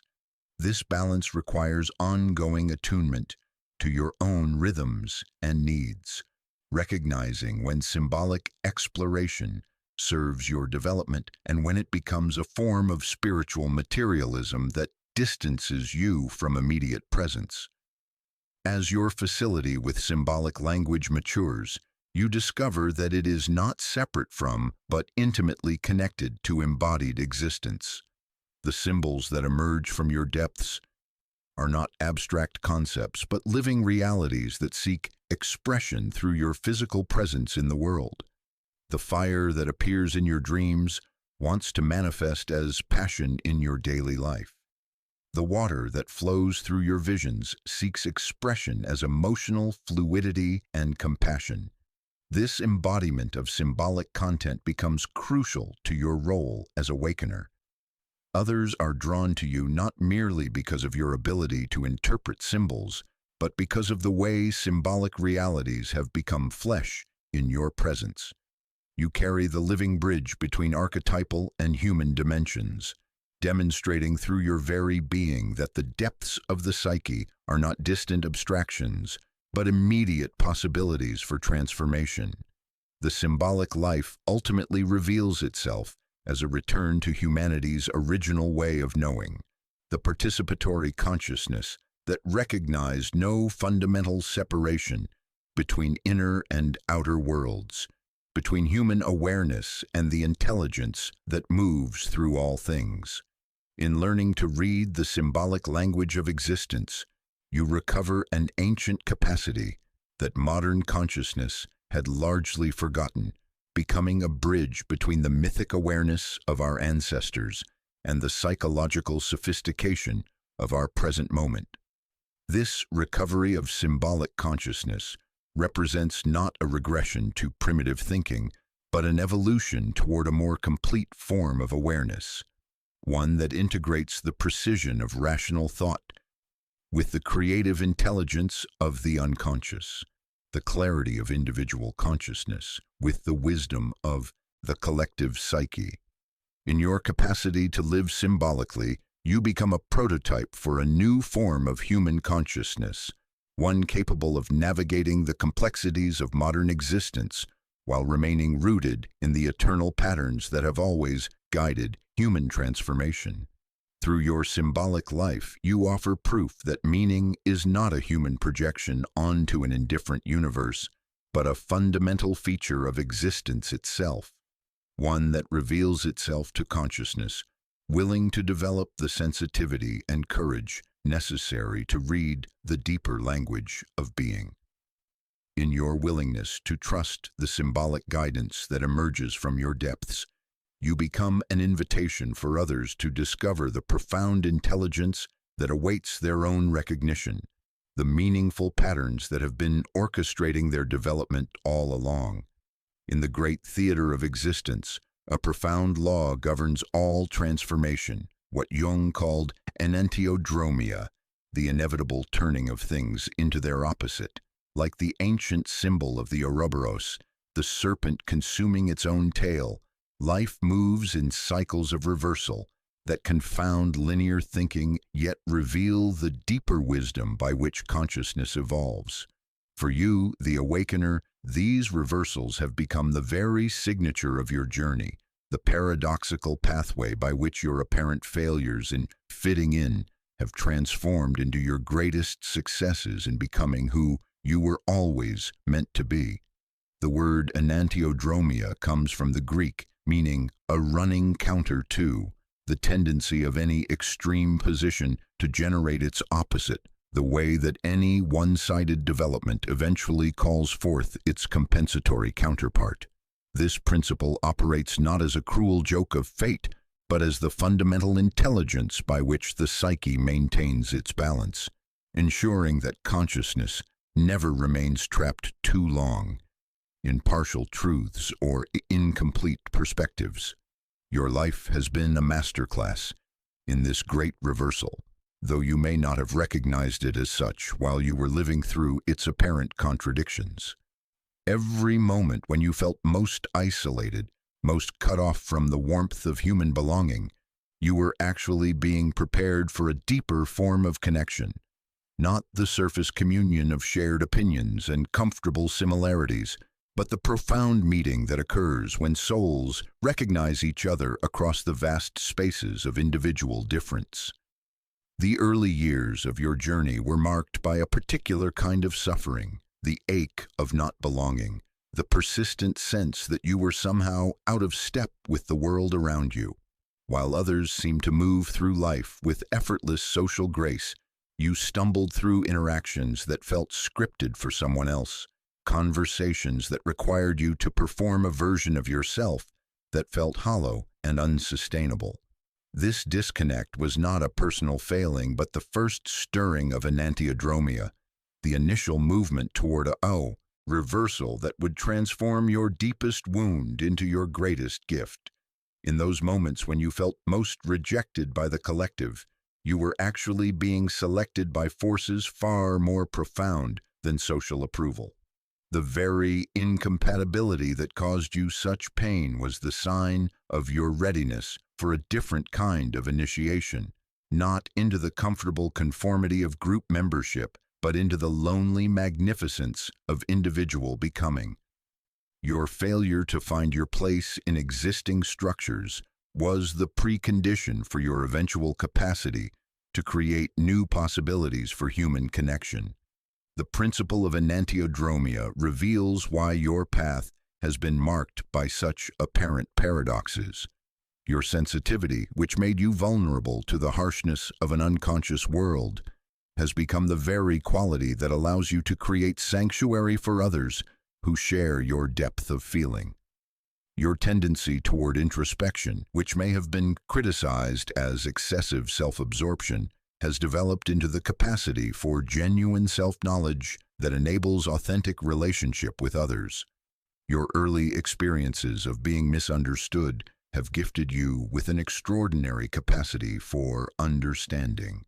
Having navigated the territory of isolation, you possess an inner compass that can guide others who find themselves lost in similar wilderness. The very qualities that made you an outsider in unconscious communities prepare you to become a bridge builder between different levels of awareness, a translator between those still sleeping and those beginning to awaken.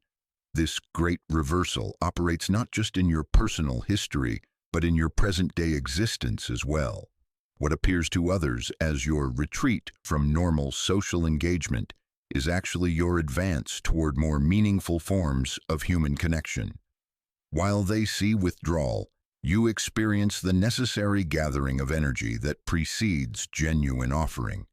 Where they perceive aloofness, you know the protective boundaries that allow your sensitivity to remain intact and available for those who can truly receive what you have to give.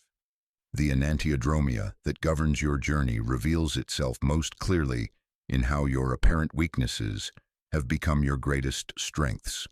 That overwhelming sensitivity that once felt like a curse now serves as a finely tuned instrument for detecting the subtle energies that move between human beings. Your former inability to engage in small talk has evolved into a capacity for conversations that touch the depths of existence. What once felt like social inadequacy now appears as a refusal to settle for superficial connection when profound communion is possible. Your relationship to authority provides another example of this great reversal. Your early struggles with conventional power structures, which may have been labeled as rebelliousness or inability to conform, were actually signs of your allegiance to a deeper authority, the voice of your own becoming that refused to be silenced by external pressures. This apparent failure to submit to collective expectations has become your greatest success in remaining true to the authentic self that was seeking expression through you. The professional realm often provides the most dramatic examples of enantiodromia in the awakener's life. Those career paths that seemed so promising yet left you feeling empty and depleted were not failures but necessary experiments in discovering what your soul actually requires for its expression. Each job that didn't fit, each professional identity that felt like an ill-fitting costume, was teaching you to distinguish between the work that feeds your ego and the work that nourishes your essence.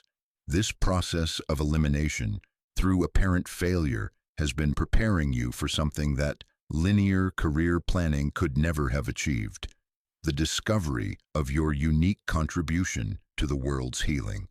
Your calling emerges not from strategic thinking about market opportunities, but from the reversal of your deepest wounds into sources of service.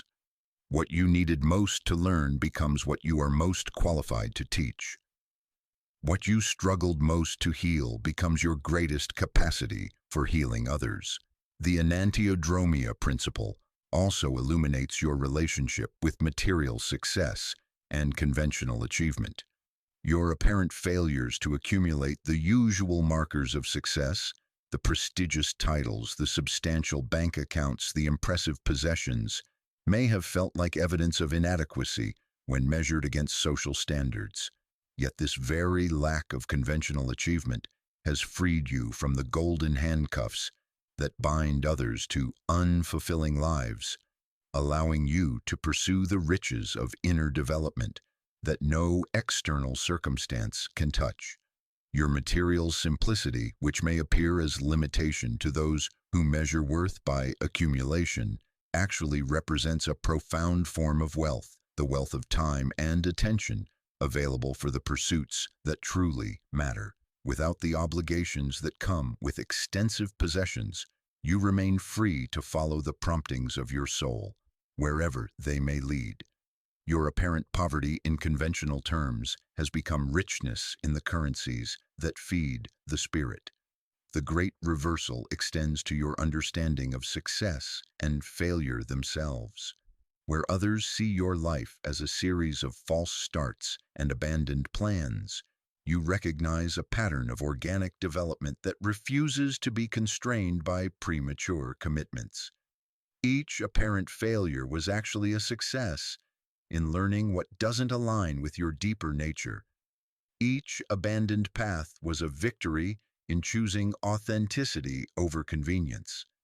This reframing of failure as disguised success requires a fundamental shift in perspective, from linear thinking that judges each step by its immediate outcomes to cyclical awareness that recognizes how apparent setbacks contribute to eventual breakthroughs. The enantiodromia principle teaches you to trust the intelligence of your own process, even when it contradicts conventional wisdom about how progress should unfold. Your romantic relationships provide particularly poignant examples of this great reversal. Those connections that ended in apparent failure, leaving you feeling rejected or misunderstood, were actually successes in refusing to compromise your essential nature for the sake of compatibility. Each relationship that didn't work was teaching you more about what genuine love requires, not the mutual accommodation of egos, but the recognition of souls that see and celebrate each other's authentic being. The loneliness that often accompanies this discriminating approach to relationship is itself subject to enantiodromia. What feels like isolation from human connection is actually a form of fidelity to the possibility of deeper union. Your apparent failure to find lasting partnership may be preparing you for a quality of relationship that transcends the usual patterns of romantic attachment, perhaps a connection that serves not just personal fulfillment, but collective healing. The principle of enantiodromia reveals that your struggles with depression, anxiety, or other forms of psychological suffering have also been subject to this great reversal. What appeared as evidence of mental illness or emotional instability was often the psyche's attempt to break down structures that were no longer serving your development.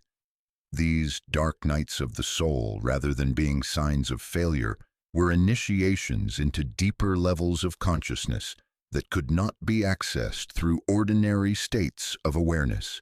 Your capacity to navigate psychological darkness, hard-won through your own struggles, has become one of your greatest gifts to others who find themselves in similar territories.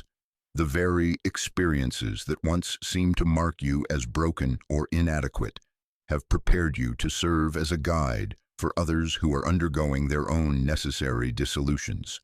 Your intimate knowledge of the underworld makes you a valuable companion for those beginning their own descent into healing. The enantiodromia that governs your spiritual development is perhaps the most profound reversal of all. Your early experiences of feeling abandoned by traditional religious structures, your inability to find comfort in conventional forms of worship, were not signs of spiritual inadequacy but indications that your soul required a more direct relationship with the sacred.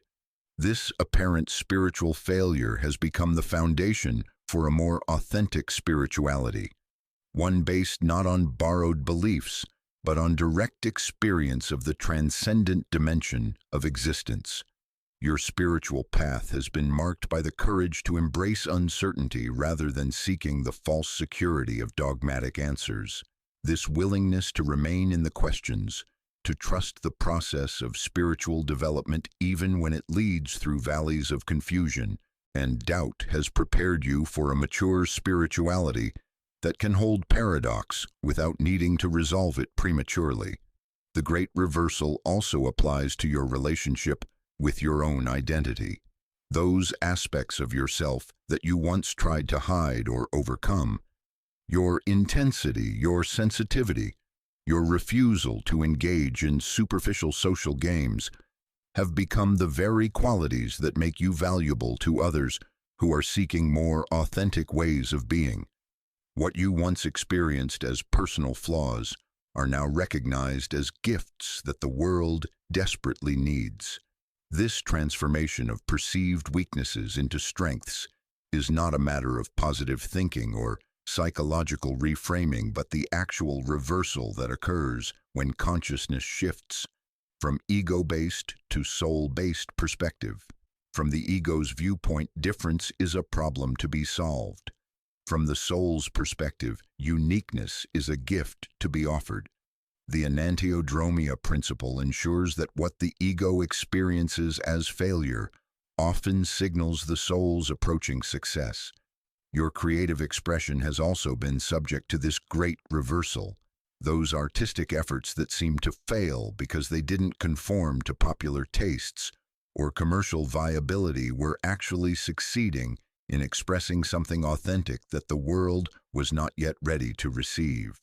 Your apparent failure to achieve recognition through conventional channels has preserved the integrity of your creative voice, allowing it to develop according to its own inner logic rather than external demands. The timing of enantiodromia in the awakener's life often appears to contradict conventional schedules of success. While others achieve their peak recognition in youth or middle age, your greatest contributions may emerge later in life, when the reversals have had time to complete themselves and the full meaning of your journey becomes apparent. This delayed recognition is not a consolation prize, but the natural rhythm of a development that prioritizes depth over speed, authenticity over popularity. Your influence on others demonstrates the most beautiful aspect of enantiodromia in action. Those who once dismissed you as too intense, too different, too unwilling to play by established rules may find themselves drawn back to you when life forces them to question those same rules. Your apparent social failures become successes in maintaining your availability for those moments when others are ready for the kind of authentic connection you have always offered. The great reversal extends to your understanding of time itself. While linear thinking experiences your life as a series of delays and detours from some predetermined destination, cyclical awareness recognizes how each apparent setback has been a necessary preparation for what was to come. The timing that once seemed so frustrating now appears as precise orchestration by an intelligence that understands development better than the conscious mind could anticipate. This trust in the deeper timing of transformation allows you to remain present to your current experience rather than constantly judging it against some imagined alternative. The enantiodromia principle teaches patience, not the passive waiting for circumstances to change, but the active trust that consciousness itself is orchestrating the reversals necessary for your continued evolution. Your relationship with power provides another arena for witnessing enantiodromia, Your early experiences of powerlessness in conventional systems, your inability to succeed through traditional forms of influence and manipulation have prepared you for a different kind of power, the power that comes from authenticity, the influence that emerges from integrity, the authority that flows from having done your own inner work. This power through authenticity often appears as powerlessness to those who understand only external forms of influence. Yet it is precisely this quality that makes you effective in catalyzing transformation in others. People trust you not because you can manipulate outcomes, but because you have demonstrated the courage to remain true to yourself despite external pressures. This trust creates the conditions in which genuine transformation becomes possible. The enantiodromia that shapes your journey ultimately reveals the wisdom by which consciousness evolves, not through linear progress, but through spiraling development that revisits familiar themes at ever deeper levels of integration. Each reversal brings you closer to the center of your own being, the still point around which all the opposites can be held in creative tension. This understanding of reversal as the engine of growth transforms your relationship to difficulty itself. Challenges are no longer obstacles to be overcome, but opportunities for the kind of reversal that deepens wisdom and expands capacity. The very experiences that once seemed to threaten your progress are now recognized as essential elements in the alchemical process by which consciousness transforms itself. In embracing the principle of enantiodromia, you become an agent of reversal in the world, someone whose very presence suggests that things do not have to remain as they are, that apparent failures can become the foundations for unprecedented successes, that the very qualities that make one an outsider in unconscious communities prepare one to become a guide toward more conscious ways of being. Your life becomes a living demonstration of the great reversal, proof that the universe operates according to a logic far more creative and generous than conventional thinking imagines. In your willingness to trust the process of enantiodromia, even when its direction remains unclear, you become an invitation for others to consider that their own apparent failures might be disguised preparations for contributions they have not yet imagined possible. There emanates from your presence something that cannot be taught, cultivated, or manufactured, a quality that Jung called the numinous, that trembling threshold where the human encounters the divine.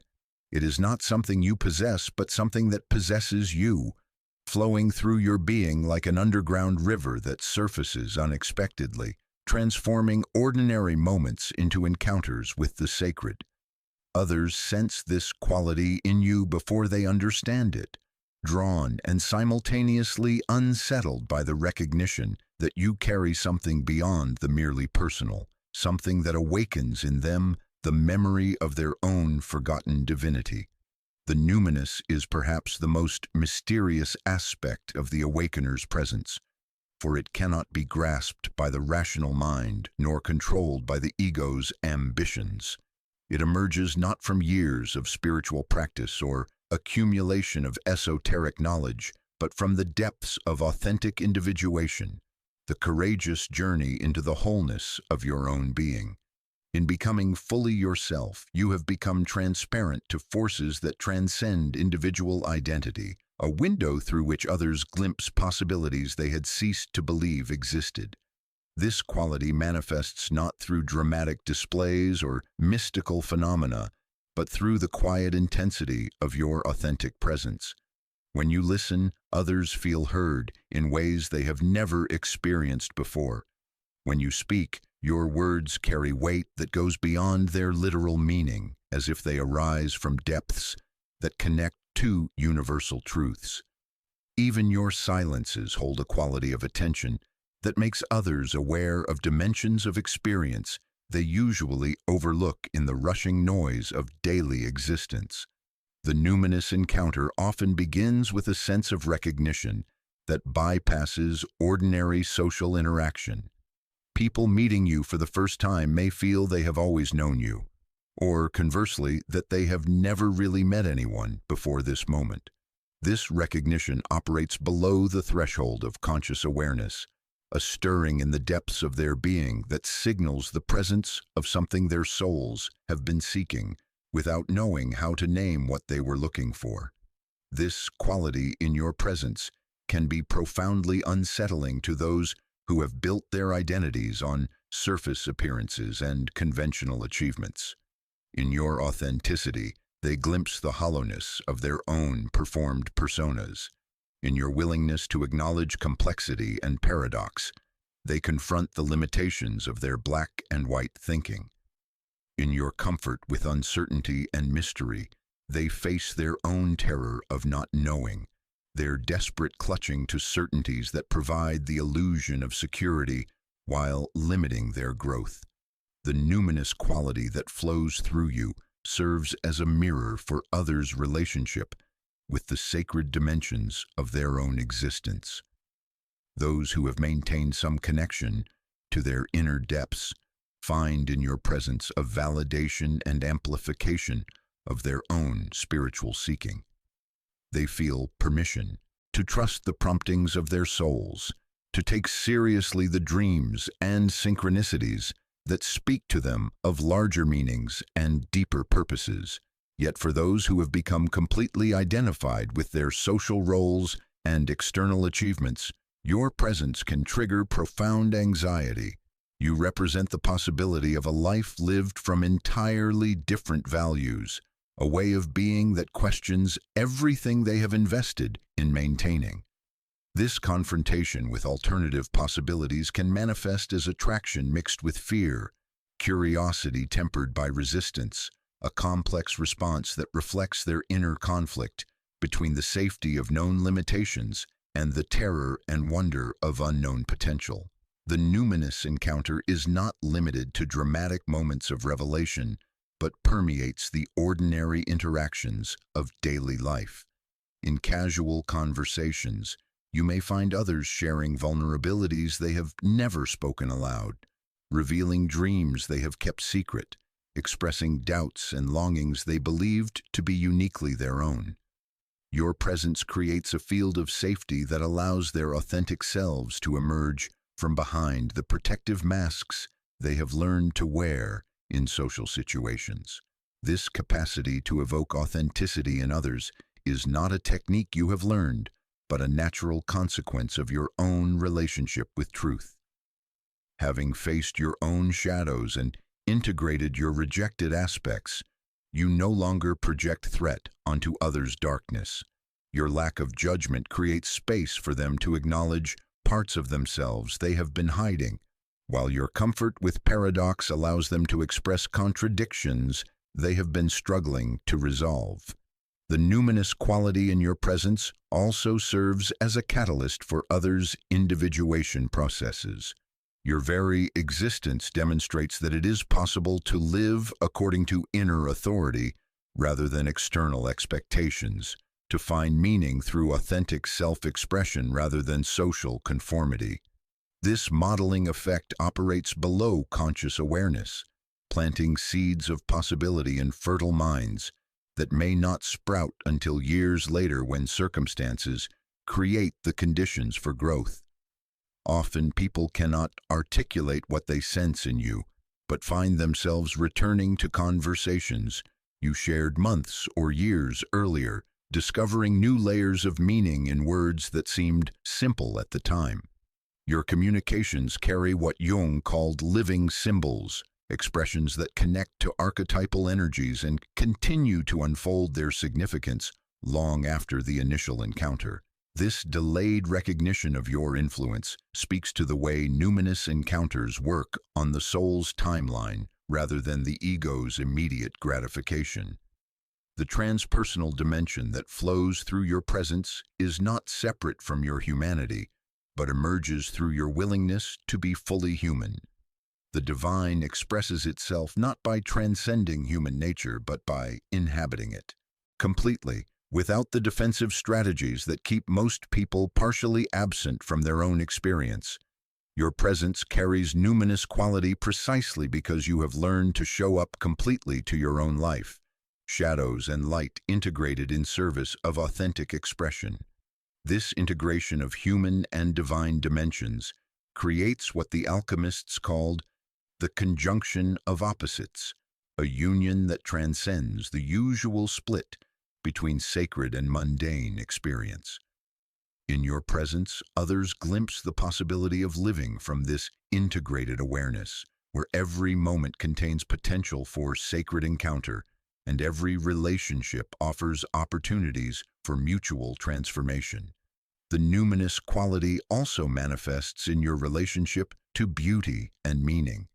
You see sacred geometry in cloud formations, hear the divine speaking through random conversations, overheard in public places, sense the hand of destiny arranging apparently coincidental encounters. This capacity for recognizing the sacred in ordinary experience is contagious.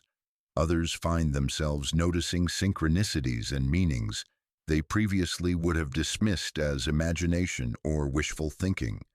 Your dreams and intuitive insights often carry a quality that others recognize as somehow larger than personal fantasy. When you share these inner experiences, people sense they are hearing not just individual impressions, but communications from deeper levels of collective wisdom. This recognition may frighten those who prefer to maintain clear boundaries between personal and transpersonal experience, while inspiring those ready to acknowledge the permeable nature of individual consciousness. The numinous encounter often involves what Jung described as the activation of archetypal energies in others' unconscious.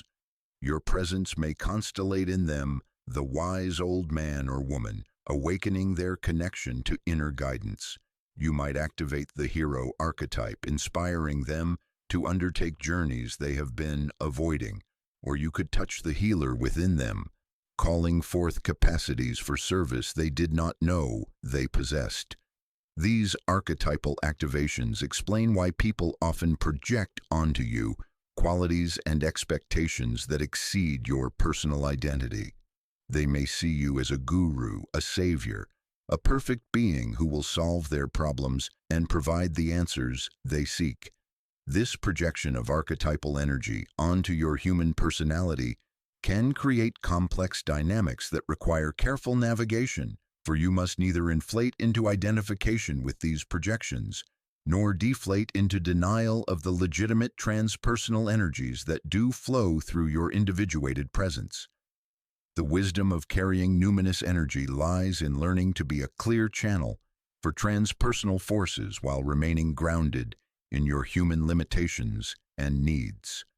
You serve others best when you can acknowledge the divine that flows through you without claiming ownership of it. When you can honor your role as catalyst for their transformation while recognizing that their journey belongs to them alone.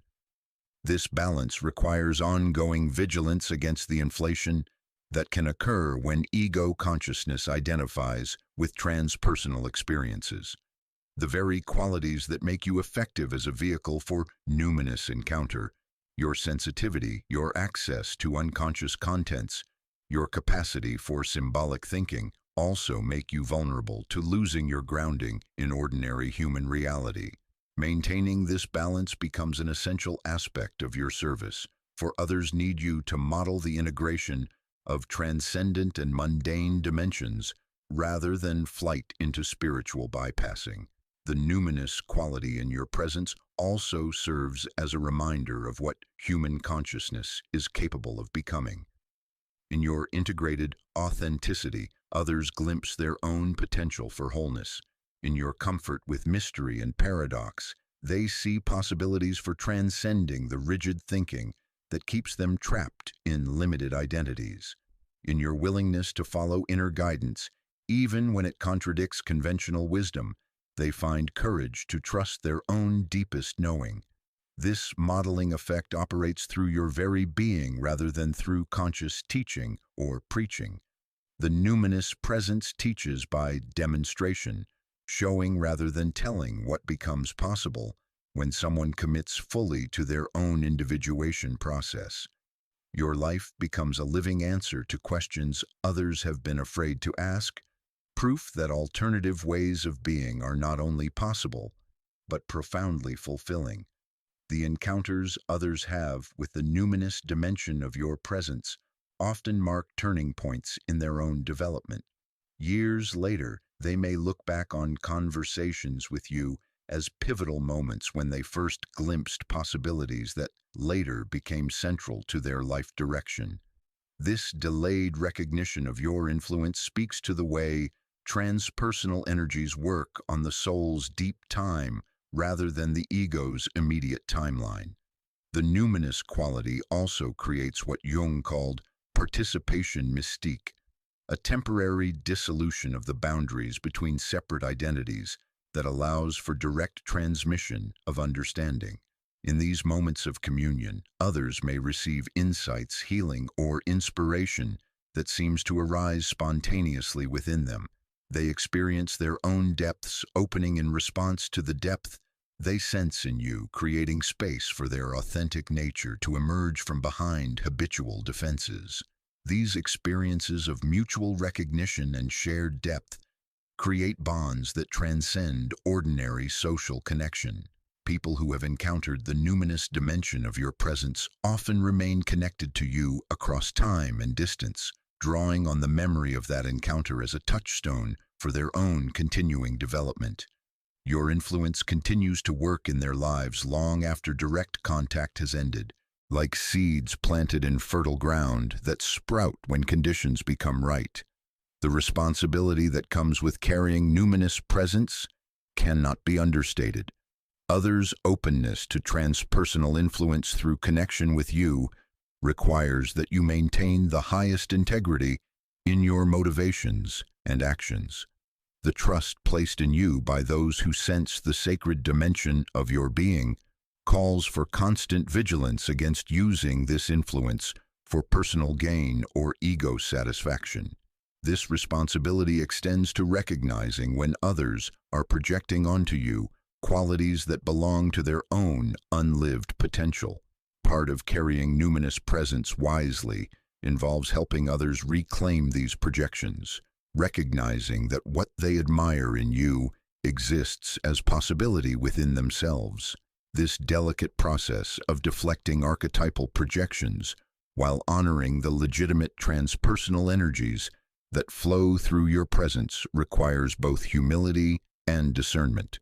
The numinous encounter ultimately serves the evolution of consciousness itself.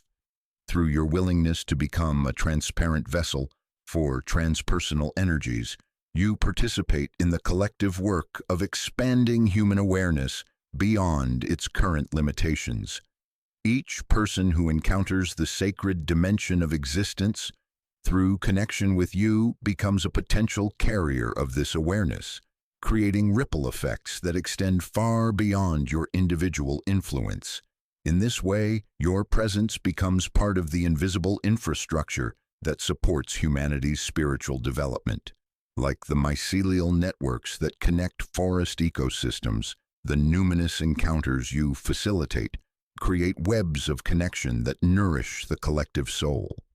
Your individual journey of becoming authentically yourself serves the larger purpose of demonstrating what becomes possible when human consciousness opens to its transpersonal dimensions. The numinous quality that emanates from your presence is ultimately a gift of love, the love that flows from the divine through individuated human consciousness toward others who are ready to receive it. This love does not belong to you personally, but flows through you as a natural consequence of your alignment with the deepest currents of becoming. In allowing yourself to become a channel for this love, you fulfill one of the highest possibilities of human existence, serving as a bridge between the divine and human dimensions of reality, offering others glimpses of the sacred that lives within their own depths, waiting to be recognized and embraced.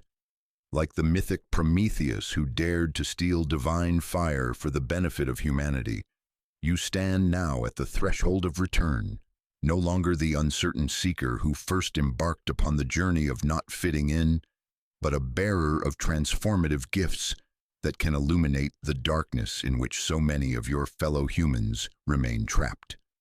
Your descent into the depths of your own being, your wrestling with shadows and integration of rejected aspects, your long apprenticeship in the language of symbols and surrender to the numinous depths, all of this was preparation for this moment when you discover that your individual journey has always been a collective undertaking, your personal transformation a gift intended for the healing of the world. The return does not happen with fanfare or public recognition. There are no ceremonies to mark your transformation from seeker to server, no credentials that certify your readiness to offer what you have discovered in the depths of your own becoming. The return announces itself quietly in the growing recognition that others are drawn to what emanates from your presence, that conversations naturally deepen when you participate, that people find themselves sharing vulnerabilities and dreams they have kept hidden even from themselves. You begin to notice that your very existence has become a form of demonstration, proof that human consciousness can expand beyond its apparent limitations, that authenticity is not only possible but profoundly attractive to souls who have grown weary of performing prescribed roles. Without preaching or teaching in any formal sense, your life speaks of alternative possibilities, your presence suggesting that the narrow confines of conventional existence need not be the final word on what it means to be human. This recognition of your demonstrative power carries both privilege and responsibility. You realize that your struggles with not fitting in were never merely personal difficulties but necessary initiations into a deeper understanding of what human consciousness requires for its continued evolution. Your refusal to conform to limiting expectations, your insistence on honoring your authentic nature despite social pressure, these were not character flaws to be overcome, but essential preparations for your current role as catalyst for collective transformation. The fire you bring back from your journey into the depths burns with a particular quality that distinguishes it from ordinary enthusiasm or superficial inspiration. This is the fire of integrated consciousness, flame that has been tested in the crucible of genuine self-confrontation, purified through encounters with your own shadows, refined through the patient work of accepting all aspects of your complex humanity. It burns steadily rather than dramatically, warming without consuming, illuminating without blinding. Others recognize this quality in your presence even when they cannot name what they are sensing. They feel in you something that has been missing from their own lives, a groundedness that comes from having done deep inner work, an authenticity that emerges from self-acceptance rather than self-improvement projects, a peace that includes rather than transcends the difficulties of human existence. This recognition often manifests as both attraction and subtle resistance, for what they sense in you calls into question the compromises they have made with their own authentic nature. Your return with fire does not position you as a guru or savior, offering easy solutions to complex problems. The gifts you bring are more subtle and ultimately more valuable. You offer proof that transformation is possible, that consciousness can evolve, that the struggles they may be experiencing are not signs of personal failure, but invitations to deeper levels of becoming. Your very existence serves as permission for others to trust their own transformative processes, rather than seeking salvation from external authorities. The fire of consciousness you carry manifests most clearly in your capacity for authentic relationship. Having integrated your own rejected aspects, you no longer project your unconscious contents onto others, allowing you to see them more clearly and respond to who they actually are rather than who you need them to be. This quality of presence creates space for others to drop their defensive masks and encounter you from their own authentic depths. generating the kind of mutual recognition that nourishes the soul. This capacity for authentic relating becomes one of your most profound gifts to a world that has largely forgotten how to engage in genuine human connection. In a culture of performed identities and strategic interactions, your willingness to show up authentically creates revolutionary possibilities for intimacy and understanding. Others find themselves remembering what it feels like to be truly seen and accepted, to be met in the fullness of their complexity, rather than reduced to simplified social categories.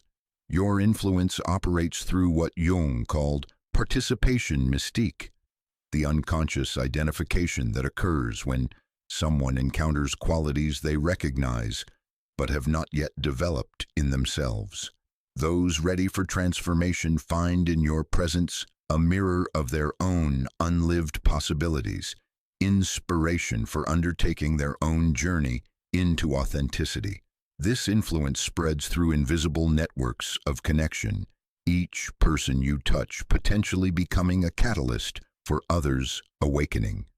The return with fire also transforms your understanding of purpose and service, where once you may have searched for your calling through external exploration, trying different careers, relationships, or spiritual practices, you now recognize that your purpose has been creating itself through the very process of your becoming. Your calling is not separate from who you are, but emerges from the integration of your unique gifts, wounds, and insights into an offering that only you can provide. This organic emergence of purpose often surprises those who have been taught to think of vocation in terms of external roles and professional identities. Your service to the world may not fit conventional categories of work or ministry. You might find yourself serving as an informal counselor to friends and colleagues, offering presence and insight that helps them navigate difficult transitions. You could become a bridge builder between different communities or perspectives, your own complex journey allowing you to translate between various languages of human experience. Some awakeners discover their service through creative expression, art, writing, music, or other forms that carry the transformative fire they have discovered in their depths. These creative offerings serve not as entertainment but as vehicles for transmission, carrying encoded messages that speak directly to others' unconscious, activating potentials that rational discourse alone cannot reach. The audience for such work may be small but deeply affected, each person touched becoming a potential carrier of the transformative influence. The fire you bring back illuminates not only possibilities for individual transformation, but also the collective patterns that keep humanity trapped in limited consciousness. Having witnessed your own unconscious projections and shadow dynamics, you develop a keen eye for recognizing these same patterns operating at collective levels. You begin to see how societal problems often reflect unresolved psychological conflicts, how political polarizations mirror the split-off aspects of collective consciousness that demand integration. This understanding positions you to serve as a voice for conscious engagement with collective shadows rather than continued projection of them onto external enemies. Your own experience of integrating rejected aspects of your personality becomes a template for understanding how communities and cultures might heal their own divisions through acknowledgement and inclusion rather than continued splitting and warfare. The return often involves a profound shift in your relationship to solitude and community.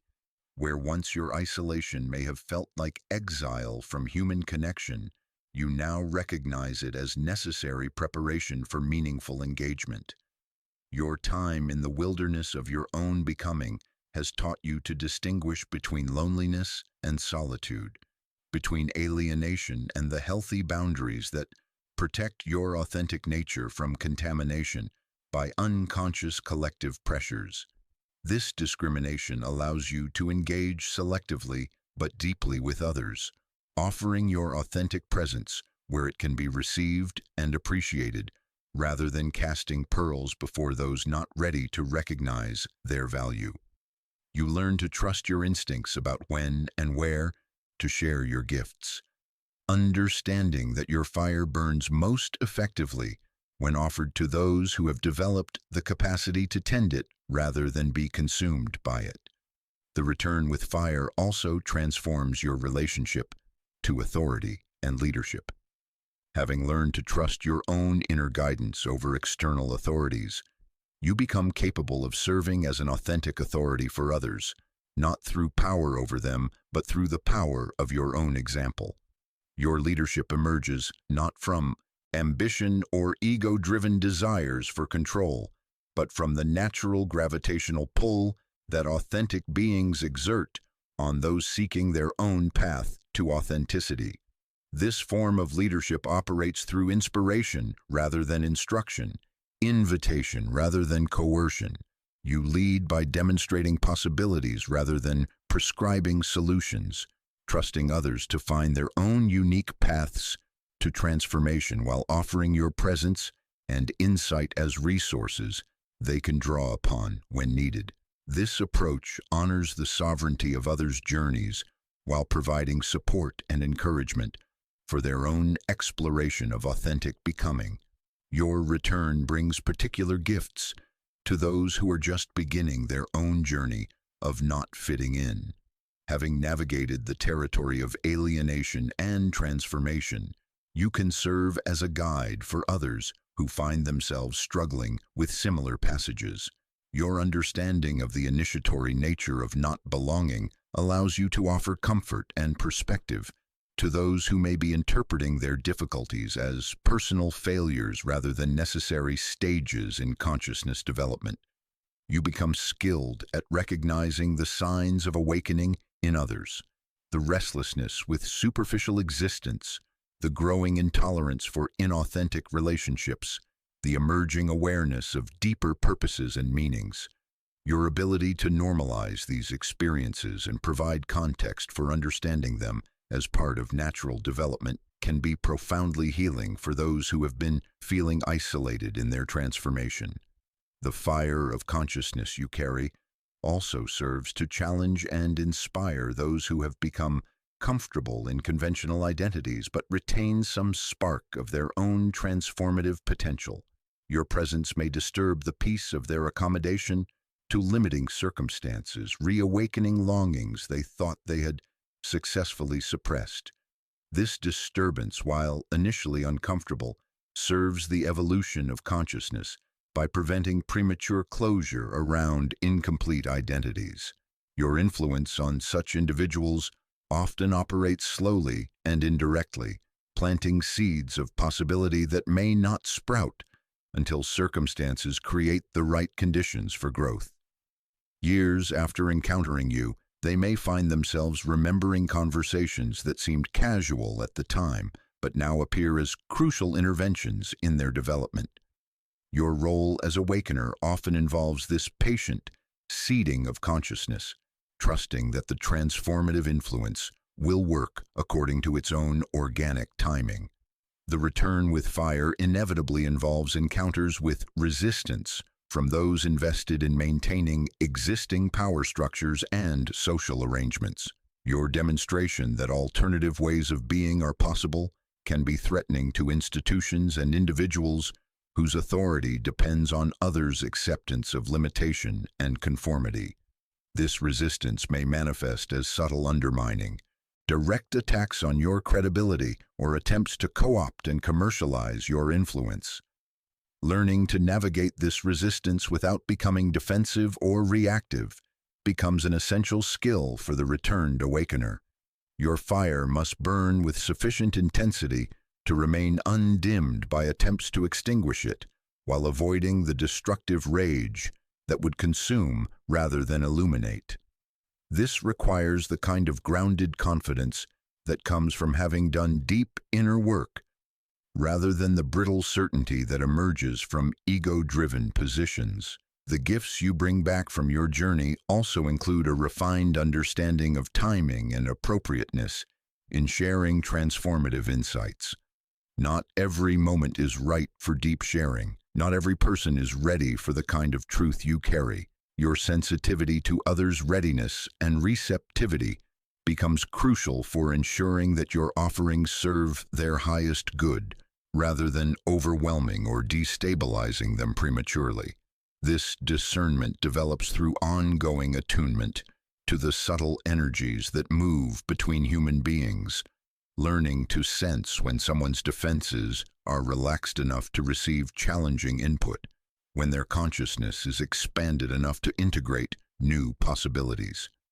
You develop an intuitive understanding of when to speak and when to remain silent, when to offer direct insight and when to trust others' own process of discovery. Your return with fire also serves the healing of ancestral and collective traumas that have been passed down through generations of unconscious transmission.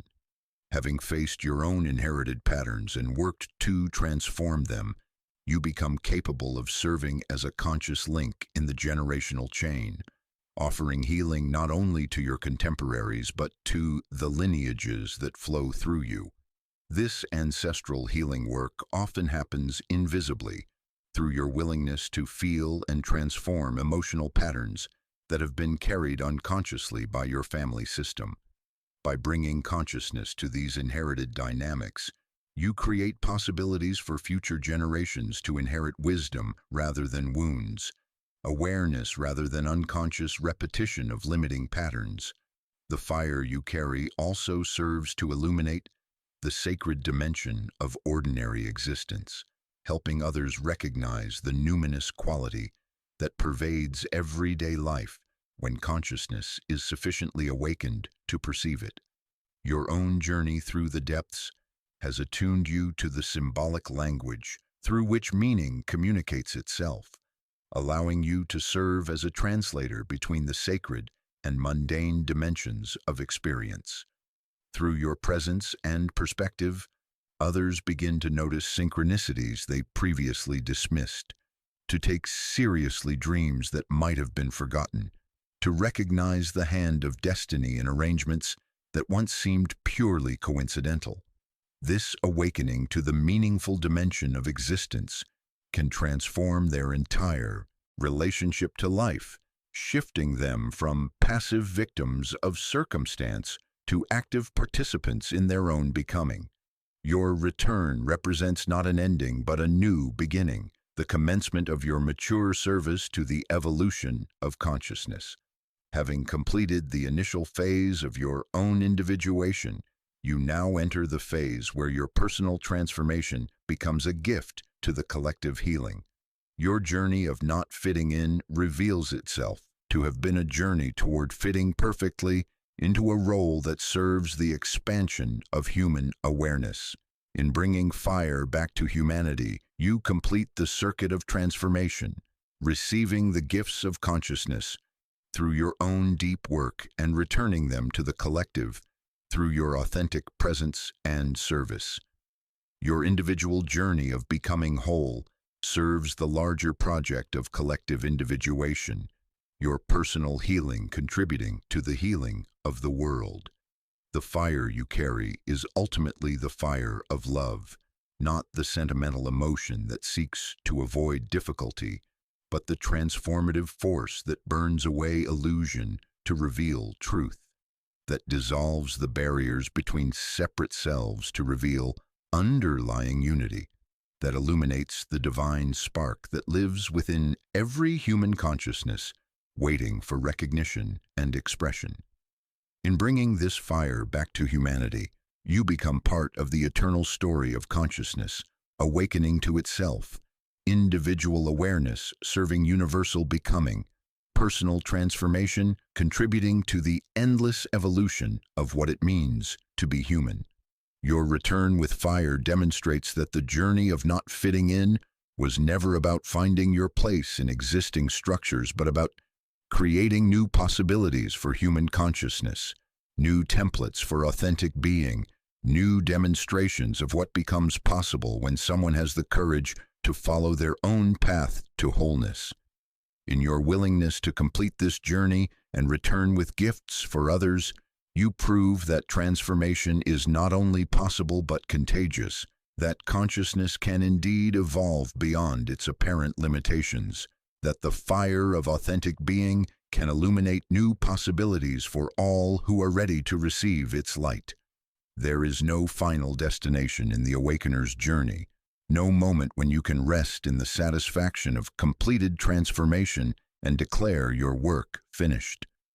What you have discovered in your long passage through not fitting in is that consciousness itself is an infinite frontier, each horizon crossed revealing new vistas of possibility that stretch beyond the limits of current understanding.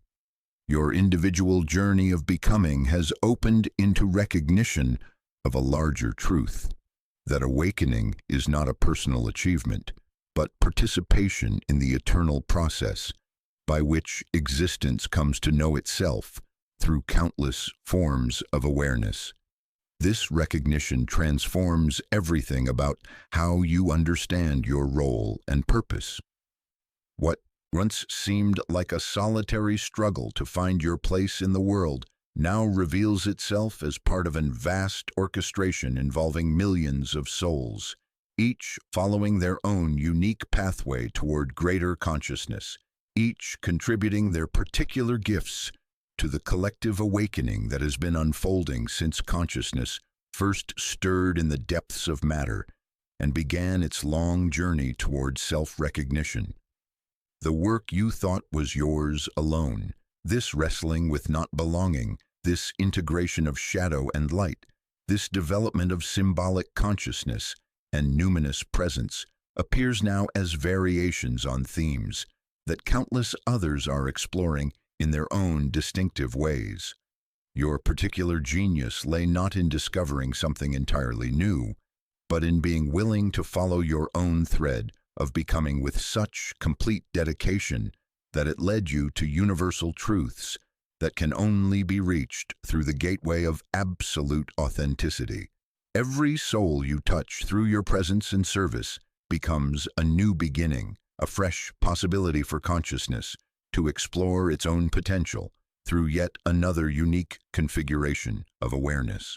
The ripple effects of your influence extend far beyond your ability to track or measure, creating cascading transformations that will continue long after your individual form has dissolved back into the mystery from which it emerged.